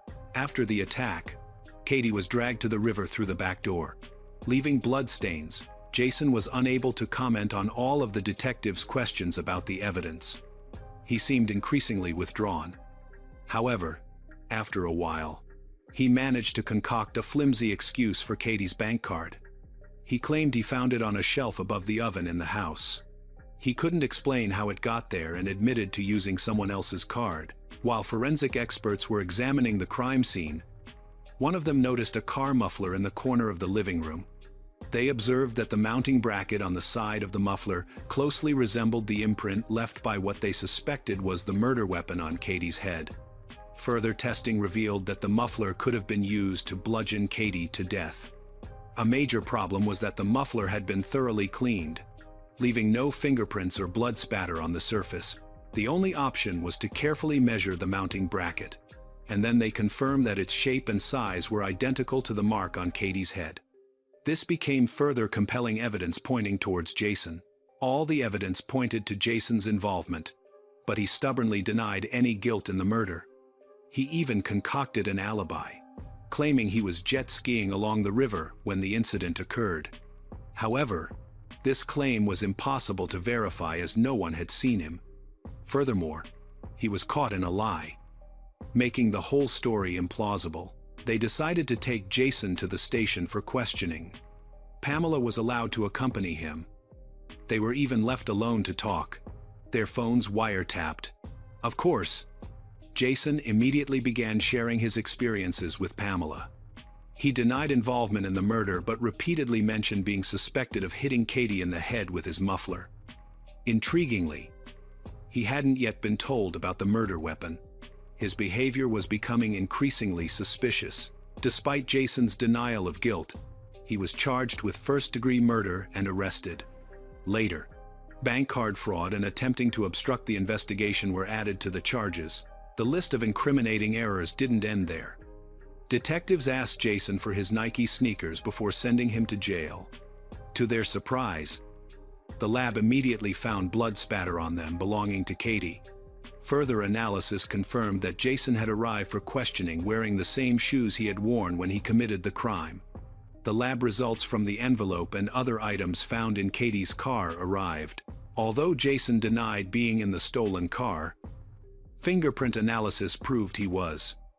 A fingerprint matching Jason's was found, exposing him as a liar.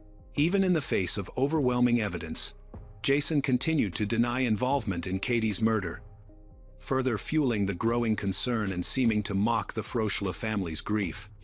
His persistence necessitated looking at more circumstantial evidence. A background check revealed Jason had a history of assaulting women and had already served time for abuse, suggesting a motive for the attack. His first victim was interviewed. She believed she miraculously survived his attack, stating that Jason was extremely cruel and that what happened to Katie couldn't have been a coincidence, adding that besides the abuse, He had planned to take her money. The Funk family was going through a difficult time, as shortly before the murder, Jason had lost his job as a car mechanic. Pamela and Jason had spent all their savings on a deposit for a new house and had to pay about $1,000 a month in rent. They were in serious financial trouble, and Jason solved the problem in the most brutal way possible. However, he couldn't even use the card, managing only to buy food. 6 months after his arrest, all forensic tests were completed, including DNA testing of blood and skin cells. All of this implicated 27-year-old Jason in the brutal murder. The man continued to maintain his innocence, even appearing on several television programs, alternately claiming he was wrongly convicted and hinting that he had been framed by enemies. However, the evidence against him was overwhelming, making a death sentence highly probable. To avoid this, Jason pleaded guilty to a lesser charge. Jason Funk pleaded guilty to first-degree murder, intentional abuse, armed robbery, and banned substances-related charges. As a result, in March 2005, Jason Funk was sentenced to life imprisonment without parole. However, even after this, Jason continued to deny involvement in the crime, repeatedly stating that he confessed simply because he didn't want to die by lethal injection. Against the backdrop of overwhelming evidence confirming his guilt, this all sounded unconvincing.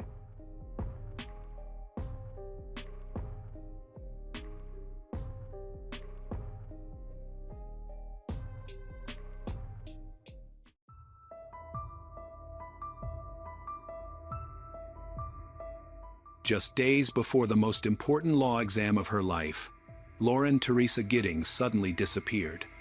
No text messages, no calls, no sign that she had left home.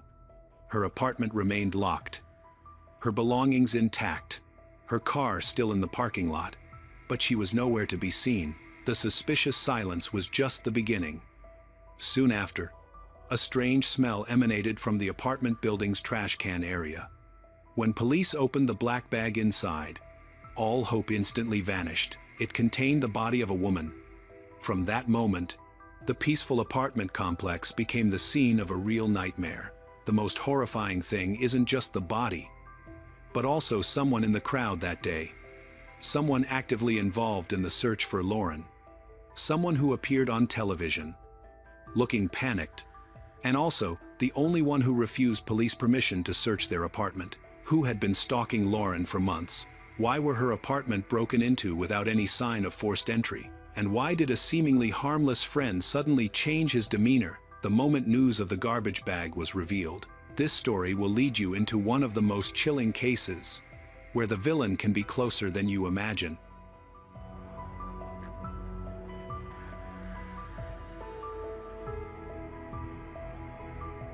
Lauren Teresa Giddings was born on April 18, 1984, in Maryland. She had loving parents and 2 younger sisters with whom she was very close. From a young age, she had a strong religious belief and a desire to help others. Therefore, she decided to pursue a career as a prosecutor to protect those who couldn't afford legal fees. She attended Mercer University in Macon, Georgia, where she graduated with honors and served as president of the Student Law Club. During her time in university, she interned at a law firm in Atlanta and started a relationship with a man named David. After completing her studies, Lauren and David maintained a long-distance relationship, planning to get married once she graduated. In June 2011, she received her degree at 18 years old. But she still needed to prepare for her important bar exam. Lauren dedicated several weeks to study, taking a short break for her sister's wedding in Maryland. Returning to Georgia, Lauren attended a year-end party with fellow students and then informed her family that she would be focusing solely on exam preparation, requesting not to be disturbed. After that, she stopped communicating with anyone, and her friends and family initially assumed she was just busy studying. However, a few days later, on June 29th, her younger sister began to worry. She was on her honeymoon and frequently sent photos to Lauren. But Lauren wasn't opening those messages. This struck her as suspicious. Even knowing Lauren was studying for exams, her failure to check messages for several days straight seemed odd. She reached out to one of Lauren's friends and asked her to check in. The friend first tried to call but found Lauren's phone turned off.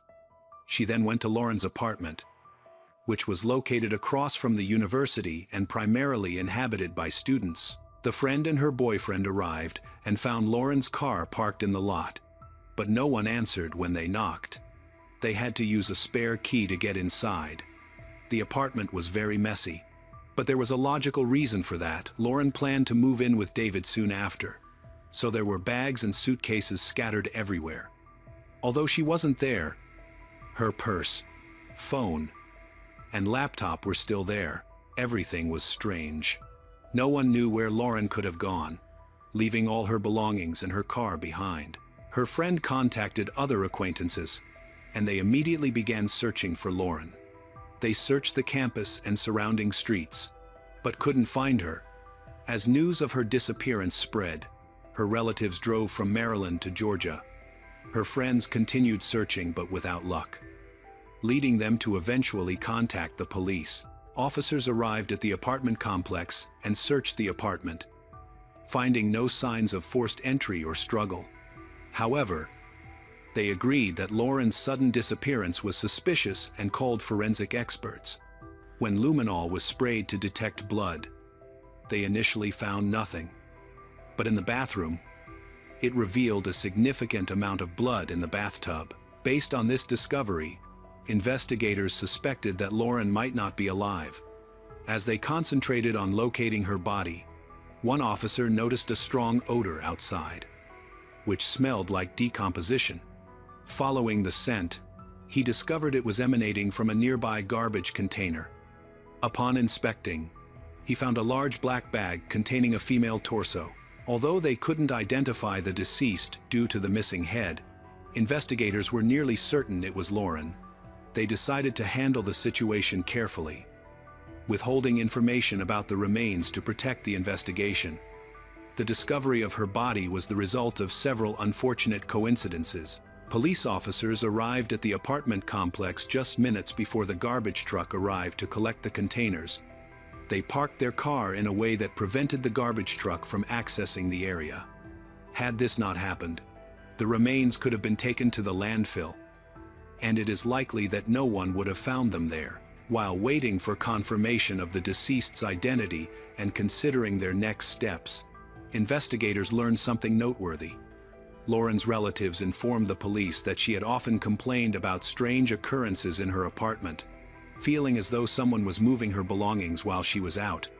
There were no signs of forced entry, and her door was always locked.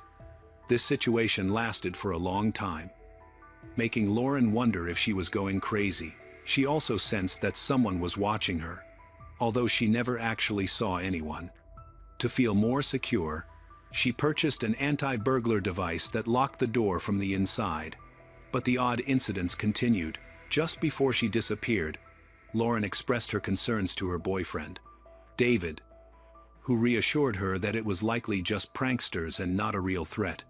The police quickly checked David's alibi and confirmed that he had been out of state for several days, eliminating him as a suspect. Meanwhile, forensic technicians searched Lauren's apartment for fingerprints or evidence, but found that someone had cleaned thoroughly and washed all surfaces. They decided to remove the entire bathroom for lab analysis, hoping to uncover new leads through DNA testing. Medical experts confirmed that the torso found belonged to Lauren and officially classified the case as murder. They estimated that the murder had occurred around June 26, nearly 3 days before friends and family began searching for her. However, they could not determine the exact cause of death or find any signs of struggle. Although investigators tried to keep the information confidential, the incident attracted media attention to the apartment complex. Rumors quickly spread that police had found a body. Even though Lauren's family hadn't been informed yet, the investigators decided to interview all of Lauren's neighbors and inspect their apartments, in case one of them was the perpetrator. All residents, who were fellow university students, consented to the searches. except for one 25-year-old Stephen McDaniel, living in the adjacent apartment. Stephen refused to let the officers in, stating that as a law student, he valued his privacy and had nothing to hide. This raised suspicions among investigators. They discovered that Stephen had participated in the search for Lauren since the previous day and had spoken to journalists that same morning. He was a friend of Lauren's and attended the same classes as her. Lauren was the president of the Law Students Club, and Stephen was the vice president, meaning he knew her well but still opted not to allow police into his apartment. Meanwhile, Stephen remained actively involved in the apartment complex's activities. He followed police officers around, chatted with other residents, and even gave an interview to a local news station. During that interview, he recounted how he and Lauren's friends entered her apartment and helped search the neighborhood for her. Notably, he referred to her in the past tense, despite the fact that her body had not yet been publicly confirmed as discovered. When rumors emerged that the police had possibly found a body near the dumpsters, Stephen suddenly became quiet and noticeably changed his behavior, stopping his responses to questions. When asked if he was okay, he stated that he needed to sit down. He resumed answering questions but appeared genuinely shocked by the news of the body's discovery. After the journalists left, he remained in the same spot, staring blankly for several hours. Eventually, Stephen informed the police that he allowed them to search his apartment. Investigators first noticed an accumulation of various items in his apartment, including hoarded food, energy drinks, and weapons. However, they were particularly intrigued by a master key that could unlock all the doors in the apartment complex, as well as a spare key specifically for Lauren's apartment. Stephen confessed to breaking into several neighboring apartments while the residents were away. His confession led to his arrest for theft, and he was taken to the station for questioning. While searching his apartment, police discovered a saw package, which was concerning since the victim's limbs and head had been severed. Additionally, they found 2 USB drives containing illegal material involving minors and some women's underwear in his closet. A check of Stephen's computer revealed that he frequently accessed Lauren's social media accounts. He had viewed violent adult content and, according to the browsing history, had also opened her pictures at the same time. Furthermore, he had been active on a forum where he wrote stories about the murder and torture of women. One of his last internet searches was for the garbage collection schedule in their city. This accumulation of evidence led detectives to believe he was involved in the murder, suggesting he was obsessed with Lauren, especially since he had a key to her apartment and she had reported a break-in. However, there was still no direct evidence tying him to the crime. During the interrogation, the detectives tried to get Stephen to confess, but he behaved strangely. He only answered briefly and vaguely, like yes, no, and that he didn't know, which frustrated the detectives. They attempted to convince him that his DNA had been found at the crime scene, urging him to confess to reduce his potential punishment. As someone trained in law, Stephen was not swayed by their tactics. The detectives eventually left him alone in the interrogation room, where he sat for a long time, staring into space. After questioning, they asked him to remove his t-shirt to examine his body for recent injuries and noticed several scratches that might have been caused by fingernails. He claimed not to know how they got there and suggested he might have scratched himself while sleeping. Understanding he wouldn't confess, the police shifted their focus to gathering evidence. They meticulously searched the apartment complex and made a significant discovery in the maintenance room. They found a saw that matched the packaging from Stephen's apartment. Forensic experts determined that it had been cleaned, but they still found traces of human skin belonging to Lauren. The investigators traced the saw's purchase to a specific store and obtained surveillance footage from that day, confirming that Stephen had bought it.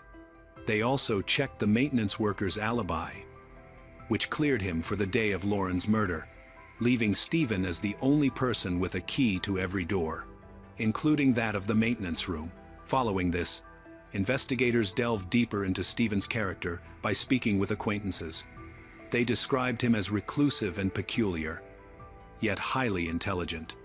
They recounted how he would often pose two unusual questions to new acquaintances, how they would survive a zombie apocalypse, and how they would commit the perfect murder. This odd behavior left him with very few friends, and his fellow students had no interaction with him outside of university. Many people remarked that Lauren was the only one who attempted to build a friendly relationship with Stephen. Although his behavior was strange, she still tried to be nice to him. During the 3 years they lived next to each other, Stephen asked her out multiple times, but she always politely declined. He spent most of his free time at home, focusing on his studies. His windows were covered with curtains, and he never had guests over.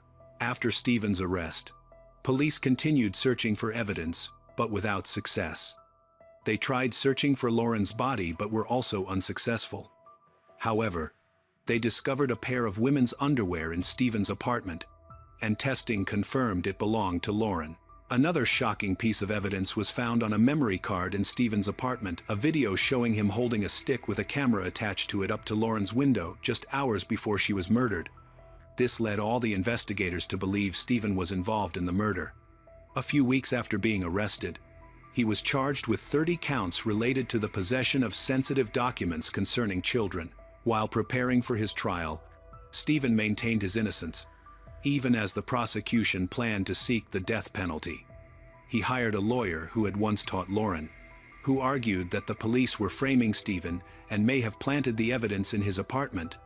The lawyer also tried to persuade the judge not to impose the death penalty, as Lauren had previously opposed it. Nevertheless, the judge sided with the prosecution. The preparation for the trial dragged on for years, and the prosecution realized that with the current evidence, Stephen could avoid conviction. The death penalty required clear evidence, while the police evidence was indirect, allowing his lawyer to create doubt among the jury. Ultimately, the prosecution offered Stephen a plea deal. The charge of possessing minor-related material would be dropped, and the death penalty waived if he pleaded guilty and revealed the details of his crime. In 2014, 3 years after Lauren's death, he accepted the deal. According to Stephen, at 1:30 a.m., he dressed in black, including a mask and gloves, and entered Lauren's apartment with a key. He bypassed the security lock and watched her sleep for a bit. When the floor creaked, it woke Lauren, and she told him to leave. Instead, he attacked her, choking her as she tried to escape. After about 15 minutes, he believed she was dead. He moved her body to the bathroom and left it until the next day. The following evening, Stephen returned with tools, including a metal saw, and dismembered her body within hours. He packed the remains into plastic bags and disposed of them in various dumpsters near the university. He threw the torso into a dumpster next to an apartment building, hoping it would be picked up soon. Afterwards, he cut up his t-shirt, gloves, and mask and flushed them down the toilet. Stephen later claimed he didn't understand why he killed Lauren, saying he was confused afterward and thought she was still alive, which is why he participated in the search for her. However, the prosecution contended that Stephen was obsessed with her, citing his frequent visits to her social media and the video taken through her window. His forum posts and history of consuming violent content suggested he fantasized about causing harm to women. With Lauren set to move out soon, they believed Stephen may have decided to kill her, knowing he would never see her again. In any case, his confession was enough for a conviction, and he received a life sentence with the possibility of early release in 2041. 4 years later, Stephen filed an appeal, this time representing himself. He claimed that the police had violated his rights from the start of the investigation. During questioning, they yelled at him and denied him bathroom access without permission. Stephen also reported suffering a seizure due to the stress. The investigators, however, refused to allow doctors to examine him unless he consented to a search of his apartment. Additionally, he criticized his former lawyer for inadequate representation. The lawyer argued that Stephen had received a prison sentence with the possibility of a one-time release instead of facing the death penalty. which was quite favorable considering the nature of the crime. Nonetheless, his appeal was denied. In 2022, he tried appealing again but was unsuccessful yet again. Some of his relatives still believe he is innocent and was framed by the police. Stephen's father even created a website to fundraise for a new lawyer, but it failed to attract any donations and was quickly taken down. As a result, Stephen continues to serve his sentence. Despite this, he keeps appealing his conviction. However, many legal experts believe that he will not be released even after 2044 and will spend the rest of his life in prison.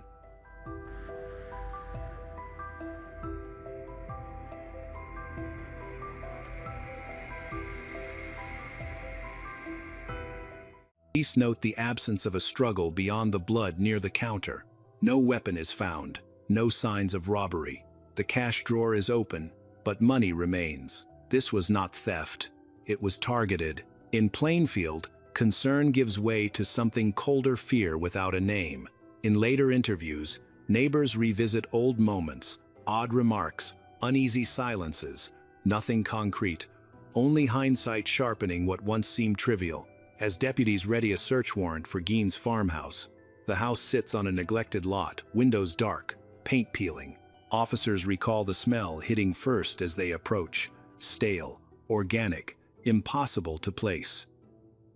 They enter looking for Bernice Worden, and when the first flashlight beam cuts through the dark, the case stops being one missing woman and becomes something older and far more disturbing. The search begins methodically. Flashlights cut through the darkness. Floors are cluttered with debris. Newspapers are stacked in uneven piles. The farmhouse is cold, unheated. According to officer reports, silence dominates the interior, broken only by footsteps and breath. Then a deputy opens the door to a shed attached to the house. Hanging upside down from the rafters is the body of Bernice Worden. She has been dressed out and positioned like a hunted animal. The method mirrors techniques used in deer processing. Officers recognize it immediately. Several step back. One leaves the building to vomit. Radios crackle. Backup is called. The search expands. What began as a homicide scene becomes something else entirely. Inside the house, officers document objects they cannot yet categorize. Bowls made from human skulls, a lampshade fashioned from skin, masks, furniture upholstered with human remains. According to the investigation file, many items are later confirmed through forensic testing to be human in origin. Importantly, the evidence is not random. It is organized, stored, preserved. Some pieces are cleaned, some are labeled. This is not the work of a moment. It is accumulation over years. Despite the visual impact, investigators move carefully. They photograph everything, bag items, and secure the property. The farmhouse becomes a crime scene of national significance before the night ends. Ed Gein is brought in for questioning shortly afterward. He does not deny involvement. He does not express panic. According to interrogation transcripts, his tone is flat and cooperative. He answers questions directly, often without elaboration. He says he robbed graves, that the items came from dead women, and that he didn't kill most of them. He adds, Bernice Worden was different. She was alive when he took her. He says it flatly. In the interrogation room, the prevailing reaction isn't anger but disbelief. Investigators are trained for violence, not for its ritualized aftermath. As forensic teams comb the farmhouse, another truth emerges. There are more objects than bodies. Some remains are partial, others can't be identified. The timeline stretches back possibly decades. The focus shifts from what happened to Bernice Worden to a darker question. How long had Ed Gein been doing this unnoticed, unchallenged, living in plain sight? And if the whole town misses out on that, who else? As daylight reaches the farmhouse, the work becomes slower, more precise. Forensic teams catalog what can be measured, what can be tested, what can be proven. A confirmed fact emerges through autopsy reports and cemetery records. Most of the human remains found on Ed Gein's property did not come from murder. They came from graves. According to the investigation file, Gein targeted freshly buried bodies, middle-aged women, recently deceased, often those who resembled his mother in age or build. He waited until funerals passed, until the ground was quiet. Then he dug. Grave robbing takes patience, timing, and knowledge of burial routines. This was no impulse, it was quiet, deliberate planning. Forensics confirmed the skulls, skin, and bones came from multiple people. Some can be traced to local cemeteries, others remain unidentified.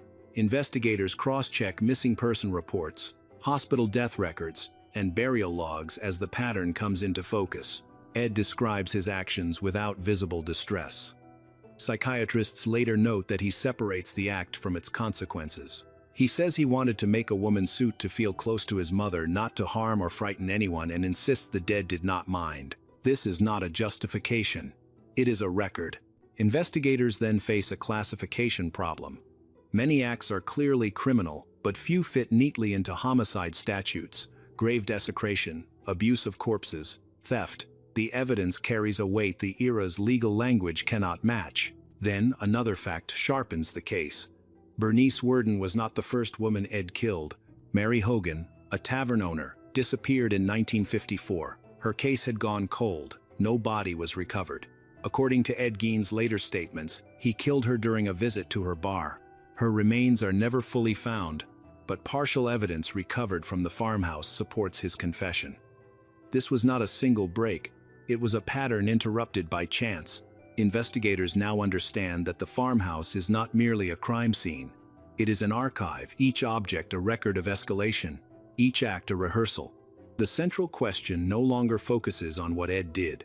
It focuses on how the system had no mechanism to see him coming, because the deeper the investigation goes, the clearer it becomes. Ed Gein did not hide. He simply was not seen. The interrogation room is plain. A table, 2 chairs. No raised voices, no pressure tactics. According to official transcripts, Ed talks freely. He admits to killing Bernice Worden. He admits to killing Mary Hogan. He describes entering Worden's store with a rifle, shooting her once, transporting her body home. The sequence is direct, clinical, without embellishment. This is documented in police records and later court proceedings. What unsettles investigators is not what he says, but how he says it. There is no attempt to minimize, no effort to dramatize. When asked why, Gein does not describe anger or hatred. He describes compulsion, curiosity, a desire to possess something that would not leave. Tension grows. Each answer closes one question and opens another. Psychiatrists observe his speech patterns, affect, detachment from social meaning. According to their evaluations, Ed understands events, but not their moral weight. He claims he did not intend to kill Bernice Worden, that he panicked. This assertion is not officially confirmed and conflicts with physical evidence, including the presence of a loaded rifle and the positioning of the body. Investigators note the discrepancy but do not challenge him aggressively. The facts are already sufficient. Ed also describes how he used the remains taken from graves, processes, storage, cleaning. He does not describe pleasure. He describes purpose. This distinction is recorded in psychiatric notes as significant. Importantly, he does not confess to additional murders beyond Worden and Hogan. Despite rumors, no further homicides are substantiated. This restraint becomes crucial later, as myth begins to overtake evidence. Investigators now face a different task. The case is no longer about gathering proof. It is about determining whether Ed Gein can stand trial. Psychiatric evaluations are ordered. Multiple doctors examine him independently. Their conclusions align. Ed Gein is legally insane. He cannot distinguish right from wrong in a way that meets the standard for criminal responsibility. What remains is how the law will respond to a man who admits everything and understands almost nothing. The courtroom never fills with spectators expecting testimony. There is no opening statement, no cross-examination, no jury seated to weigh evidence. The Ed Gein case moves forward without the architecture of a traditional trial. For the Worden family, there is no verdict to mark an end. For the town of Plainfield, there is no public reckoning. The case resolves on paper, not in open court. Psychiatric evaluations continue for years. Doctors document delusions tied to identity confusion and maternal fixation. According to medical reports, Ed believed that women's bodies could be used, possessed, and modified to provide security. He is not found to be malingering. Multiple independent assessments reach the same conclusion. In 1968, a decade after his arrest, Ed is deemed competent to stand trial. By then, the case has aged, evidence has been stored, witnesses have moved on or died. Nonetheless, the legal process resumes. He pleads not guilty by reason of insanity. The trial is brief, clinical. The facts are not disputed. The defense does not attempt to reinterpret evidence. The prosecution does not seek spectacle. The jury deliberates for less than an hour. Ed Gein is found not guilty by reason of insanity for the murder of Bernice Worden. He is returned to state custody, this time to the Mendota Mental Health Institute. He remains institutionalized for the rest of his life. No parole hearings, no appeals that alter the outcome. The feeling left behind is not closure, it is suspension. Justice, in its conventional form, never arrives. Accountability is acknowledged, but punishment is redirected into containment. The farmhouse is burned years later, reportedly by an arsonist. Whether the act was intentional or symbolic is not officially confirmed. The physical center of the case disappears. What remains are records, photographs, transcripts, and a growing public fascination that begins to distort the facts. Because as the legal process ends quietly, something louder begins elsewhere. Ed Gein dies on July 26, 1984, at the age of 77. He has spent most of his adult life in state custody. According to medical records, his final years are marked by physical decline, not psychological change. There are no final confessions, no revelations withheld for decades. The facts of the case remain as they were when first documented. This is the final verified outcome. Almost immediately after Ed's arrest, the story begins to detach from the evidence. Journalists arrive. Books are written, details are exaggerated, crimes are added without proof. The number of victims grows in retellings, despite no forensic confirmation. The distinction between murder and grave robbery blurs in public memory. This distortion becomes one of the case's most enduring consequences. Ed's actions inspire fictional characters in films and novels. His name is rarely spoken in those adaptations, but the imagery remains: masks, skin, rural isolation. These representations amplify horror while stripping context. The real victims, Bernice Worden and Mary Hogan, become footnotes in cultural shorthand. The fact remains: Ed Gein killed 2 women. He desecrated the dead. He was legally insane. These truths are sufficient. They do not require inflation. The case does, however, change investigative practice. Law enforcement begins to take behavioral warning signs more seriously. Psychiatric profiling advances. The importance of forensic verification over rumor becomes clearer, though not always followed. For Plainfield, the legacy is quieter. According to later interviews, residents resist the town's association with the case. They remember Worden as a mother, Hogan as a business owner. They remember Ed as a man who was present, visible, and still profoundly misunderstood. The lingering feeling isn't just fear, but unease with how close it was. The realization that extreme deviance didn't come from outside, it lived nearby, spoke politely, and waited. What happens when isolation is mistaken for harmlessness? When oddness is excused because it is familiar? When no one looks closely because nothing has yet demanded attention? The Ed Gein case does not end with his death. It continues as a cautionary record, one that warns against myth-making and reminds us that truth, when carefully documented, is already unsettling enough.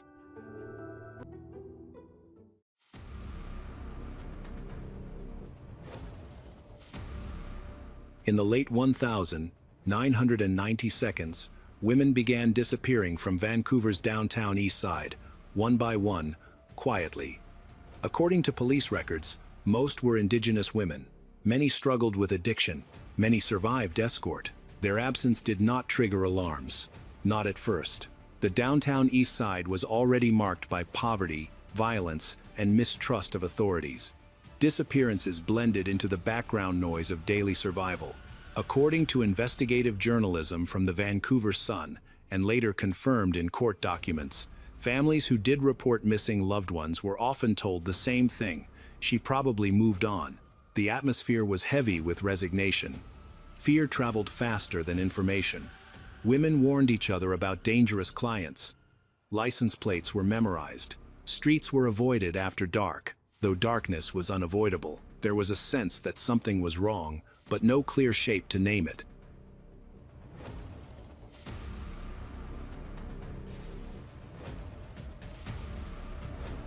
By 1997, advocates working in the area began to notice a pattern. Too many women are gone, too many without contact. According to later findings from the Missing Women Commission of Inquiry, at least dozens of disappearances shared similar timelines and last known locations. Still, the cases were handled separately. Files was opened, then closed again. For the families, the wait was agonizing. Birthdays came and went, but there were no calls. Mothers kept their daughters' rooms untouched, hoping for their return. Sisters went out themselves, searching in alleys for any sign. Later testimony revealed that many families felt abandoned, left to investigate on their own in a city that didn't seem to care about their missing daughters. The police investigation was disorganized. There wasn't a central team, a common strategy, or enough resources. Also, biases influenced what they focused on, a fact that was admitted much later. Anything that couldn't be immediately proven was dismissed as mere chance. But coincidence has limits. As the years passed, the absences accumulated. Names began to repeat in whispers. And somewhere outside the city, according to what investigators would later uncover, a place existed where answers were being concealed in plain sight. By the end of the 1,990 seconds, the disappearances were no longer isolated in the minds of those closest to the victims. Mothers compared notes. Outreach workers kept informal lists. According to investigative reporting later reviewed by the Missing Women Commission of Inquiry, more than 30 women connected to the downtown east side had vanished over a span of years. The timeline overlapped. The geography overlapped. The risk factors are also similar. Police files show that reports were scattered across divisions and jurisdictions. Some women were logged as transient. Others were classified as high-risk lifestyles. In several cases, missing persons reports were delayed or downgraded. According to internal reviews later made public, there was no centralized database tracking patterns among the disappearances until years later. Each case stood alone, stripped of context. The atmosphere within the community shifted from worry to dread. Women spoke of a man offering rides. A pig farm outside the city was mentioned in rumors. License plates were partially remembered. According to outreach testimonies, these warnings were passed to police more than once. None led to immediate action. Without bodies, without witnesses willing or able to testify, suspicion remained unformed. Inside police departments, a different pressure existed. Serial murder was an extraordinary claim. It required extraordinary proof. According to later police statements, officers believed many women would resurface, as some had in the past. Resources were stretched thin. Jurisdictional boundaries between Vancouver and the surrounding municipalities complicated coordination. What seemed like caution, in retrospect, became a delay. Families felt dismissed. According to court testimony and media interviews, several relatives were told their daughters were adults who had chosen to leave. The unspoken implication was clear. Some lives were considered harder to lose track of than others. That assumption would later be cited as a critical investigative failure. By 2001, the Royal Canadian Mounted Police began reviewing older files more closely. A tentative task force was formed. Analysts started mapping last known sightings. Patterns emerged slowly. The same corridors, the same time windows. Still, no suspect. The unease deepened when women who were presumed missing did not resurface. Years passed, no phone calls, no bank activity, no confirmed sightings. Absence became evidence, though it was not yet enough. According to later findings, this was the moment when the investigation stood at a crossroads. Either the pattern was a coincidence on an unprecedented scale, or someone had been operating undetected for years. Where had all the women gone, and who had the power to make them disappear without consequence? The name surfaced quietly, long before it carried weight. Robert William Picton, a pig farmer in Port Coquitlam. According to police records, his property had already been mentioned in allegations years earlier. Not murder, not disappearance, but violence. In 1997, Picton was charged with attempted murder after a woman escaped his farm and reported being stabbed. The case collapsed when the victim, struggling with addiction, was deemed unreliable as a witness. The charges were stayed. The file was closed. The farm remained. Picton lived with his brother on a large rural property bordered by ditches and fields. Pigs numbered in the thousands. According to later court testimony, parties were held there. Locals called it Piggy's Palace. People known as escorts were present. Some were observed leaving. Others disappeared afterwards. However, at the time, there was not enough evidence to prove anything. Rumors circulated in the downtown East Side. Outreach workers warned women to avoid a man with pigs. According to the Missing Women Commission, these warnings reached police informally. Without corroboration, they went no further. Picton was not listed as a suspect. What investigators did not yet know was how often Picton's name had brushed against the margins of law enforcement. He had been questioned before. He had been noticed before, but nothing had stuck. His lifestyle appeared unremarkable. No criminal convictions, no obvious motive. According to later psychological assessments introduced at trial, Picton presented as socially awkward, unassuming, and easily overlooked. The farm itself became a kind of blind spot, large, chaotic, difficult to search without a cause. According to police statements, obtaining a warrant would have required specific evidence tied to a specific crime. That evidence did not yet exist. Meanwhile, the disappearances continued. By early 2002, more than 60 women were officially listed as missing from the downtown East Side. The task force was under pressure. Public concern was growing. Media scrutiny sharpened. The idea that a predator could operate for years without detection was no longer hypothetical. On February 5, 2002, in February of that year, police returned to Picton's property, not for missing women, but for an unrelated investigation involving illegal firearms. It was a routine warrant. According to investigators, no one expected what they were about to see. Inside a trailer on the property, police found weapons. But they also noticed something else: items that did not belong to a pig farm. Women's clothing, personal jewelry, prescription bottles bearing female names. According to the investigation file, these discoveries were outside the original scope of the warrant, but they could not be ignored. What had been routine became charged with unease. A second warrant was requested, then a third. As investigators expanded their search, the scale of the property became a problem. 43 acres, dozens of buildings, thousands of animals. According to forensic testimony, the farm was cluttered, unsanitary, and overwhelming. Evidence could be anywhere or nowhere at all. Each step forward raised the possibility that crucial proof had already been destroyed. Then the lab results began to arrive. DNA testing revealed traces of human remains mixed with pig tissue. According to forensic experts who testified at trial, this was not an accident of farming. It was consistent with deliberate processing. Further tests linked DNA from the farm to women who had been reported missing years earlier. Names that families had never stopped saying were now appearing in scientific reports. The feeling among investigators hardened into certainty. This was no longer a missing persons case. It was a homicide investigation. Possibly many. Picton was arrested and initially charged with 2 counts of first-degree murder. Police stated that he showed little reaction to the arrest. He spoke casually and acknowledged knowing the women. However, he did not offer any explanation for the evidence against him. Later, he spoke to an undercover officer, and what he said would significantly alter the course of the case. The search continued, uncovering more remains, teeth, bone fragments, and personal belongings. Each item was carefully catalogued, representing a life cut short. The Crown stated that the sheer amount of evidence surpassed any previous serial murder investigation Canadian law enforcement had managed. The question was no longer whether a crime had occurred. It was how many times, and how many truths were still buried beneath the mud of the farm. The search of the Picton farm did not end quickly. It stretched over months, then years.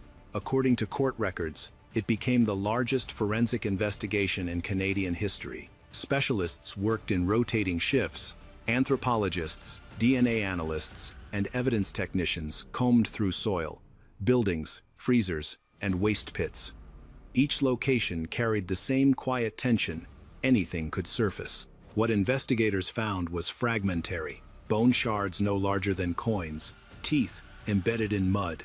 Traces of DNA were recovered from tools, containers, and processing areas. According to forensic testimony, many remains had been mechanically altered. Some had passed through rendering processes used for animal byproducts. Identification became a painstaking act of reconstruction rather than recognition, yet names began to emerge. Through mitochondrial DNA and personal effects, investigators linked remains to women who had been missing for years.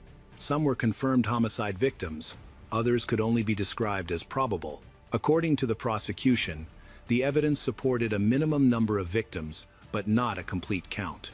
The farm had erased too much. The atmosphere around the investigation grew heavier with each confirmation. Families were notified in stages. Some received answers, others received uncertainty. According to victim impact statements later entered into the record, knowing was both a relief and a wound. The waiting had ended, but the truth was incomplete. Pickton remained in custody. According to police records, he began speaking to a cellmate who was, in fact, an undercover officer. In those conversations, Pickton allegedly described killing dozens of women. He spoke of a goal, 50 victims. According to the investigation file, these statements were recorded. They were chilling.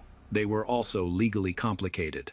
Confessions without corroboration could not all be charged. Prosecutors faced an impossible balance: charge too many counts without sufficient physical proof and risk acquittal, charge too few and risk minimizing the scale of harm. According to Crown strategy documents later discussed in open court, they chose a focused path: few cases with solid proof that can result in convictions. Outside the courtroom, the public struggled with the same question that investigators could not fully answer. If this much had been found, how much was gone forever? And if justice could only name some victims, what did that mean for the rest? The trial ahead would offer accountability, but not closure. The trial of Robert Pickton began in January 2006, 4 years after his arrest. According to court transcripts, the judge imposed strict limits on what the jury could hear. The scope was narrow by design. 6 counts of second-degree murder, not the full number of investigators believed possible. Only the cases with the strongest forensic grounding.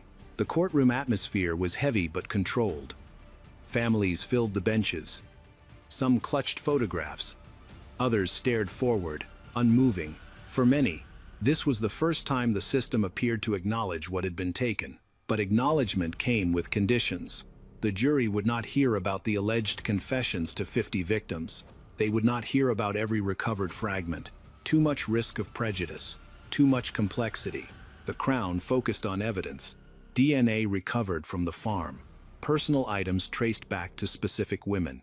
According to forensic experts, the probability of innocent transfer was astronomically low. The narrative presented was methodical. This woman was last seen here.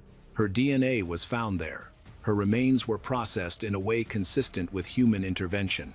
Each case stood alone, yet echoed the others. The defense pursued a different strategy. They did not deny the presence of DNA. They questioned contamination. They questioned lab procedures. They suggested secondary transfer. According to defense filings, the argument was not that Pickton was innocent, but that certainty was unattainable. Reasonable doubt lived in the margins. Pickton himself testified. His demeanor was subdued, at times detached. According to journalists present in the courtroom, he spoke plainly, often without emotion. He denied intentional killing. He suggested accidents. He positioned himself as overwhelmed, incapable of the precision the Crown described. The contrast between the evidence and his affect unsettled the room. After months of testimony, the jury deliberated. On December 9, 2007, they returned verdicts. Guilty on all 6 counts of second-degree murder. The sentence was life imprisonment, with no possibility of parole for 25 years. It was the maximum available under Canadian law. The families reacted in silence, then tears. Justice had been delivered, but in fragments. Outside the courtroom, the question lingered, unresolved. After the verdict, the number refused to settle. 6 was the legal count. It was not the human count. According to the investigation file, the Royal Canadian Mounted Police identified DNA belonging to at least 33 women on Pickton's property. 26 of them were confirmed murdered. Others could not be definitively classified due to the condition of the remains. The gap between what could be proven and what likely occurred became the central wound of the case. Picton's own words complicated everything. In recorded conversations with an undercover officer, he allegedly spoke of killing 49 women. He described mistakes, described learning curves. He spoke with an unsettling lack of urgency. According to prosecutors, these statements were credible in tone but legally insufficient without corroboration. Confession alone, without physical linkage, could not sustain charges. For the families of women not named in court, the trial felt incomplete. According to public statements and inquiry testimony, many felt erased twice, first by the killer, then by the limits of prosecution. Closure remained theoretical. Grief stayed active. The atmosphere shifted from shock to reckoning. Media attention intensified. Journalists began asking not just who Picton was, but how he had been able to operate for so long. According to the Missing Women Commission of Inquiry, systemic failures were now impossible to deny. Reports detailed bias against escorts and indigenous women, missed opportunities, fragmented policing, warnings dismissed. The question of numbers became symbolic, not a tally, but a measure of institutional blindness. How many disappearances does it take before a pattern becomes undeniable? How many warnings must be ignored before silence becomes complicity? Picton was transferred to a maximum security prison. Appeals were filed, most failed. His legal presence faded, but the shadow of his alleged victim count remained. The number hovered, unresolved, in headlines and memory. And beyond the statistics, a deeper realization emerged. This case was not only about one man, it was about a system that decided, too often, that some lives could vanish without urgency. The case did not end with the sentence. It widened. In the years following Robert Picton's conviction, the province of British Columbia faced questions it could no longer defer. Public pressure mounted. Families demanded explanations, not apologies. In response, the Missing Women Commission of Inquiry was established in 2010 to examine how dozens of disappearances could unfold over more than a decade without decisive intervention. The findings were restrained in tone but severe in implication. According to the Commission's final report, systemic bias had shaped investigative priorities. The escorts were viewed as transient. Indigenous women were treated as high risk rather than high value. Information was siloed. Warnings were dismissed. Opportunities to intervene earlier were missed. Not once, but repeatedly. The atmosphere around the downtown East Side changed, though not quickly. Memorials appeared. Names were spoken publicly. Advocacy groups gained visibility. Some policing reforms were introduced, including improved interagency coordination and revised missing persons protocols. According to official statements, these changes were intended to ensure patterns would be recognized sooner. Whether they would be was a question only time could answer. For the families, justice remained partial. Some never received remains. Some received confirmation without context. According to victim impact statements, grief did not resolve. It adapted. The knowledge that their daughters had mattered, finally acknowledged by the state, arrived late and at a cost that could not be repaid. Picton himself receded into the background of the prison system. His appeals failed. His parole eligibility date remained decades away. He no longer occupied headlines, but his case did. It became a reference point in Canadian criminal justice, a warning, a case study, a reminder of what happens when marginalization meets indifference. The social lesson was not abstract. Serial violence does not thrive on secrecy alone. It thrives on neglect. It survives where attention is withheld and assumptions replace urgency. The women did not disappear because no one was looking. They disappeared because, for too long, no one with power chose to see. And the question that remains is not how this happened, but whether it could happen again.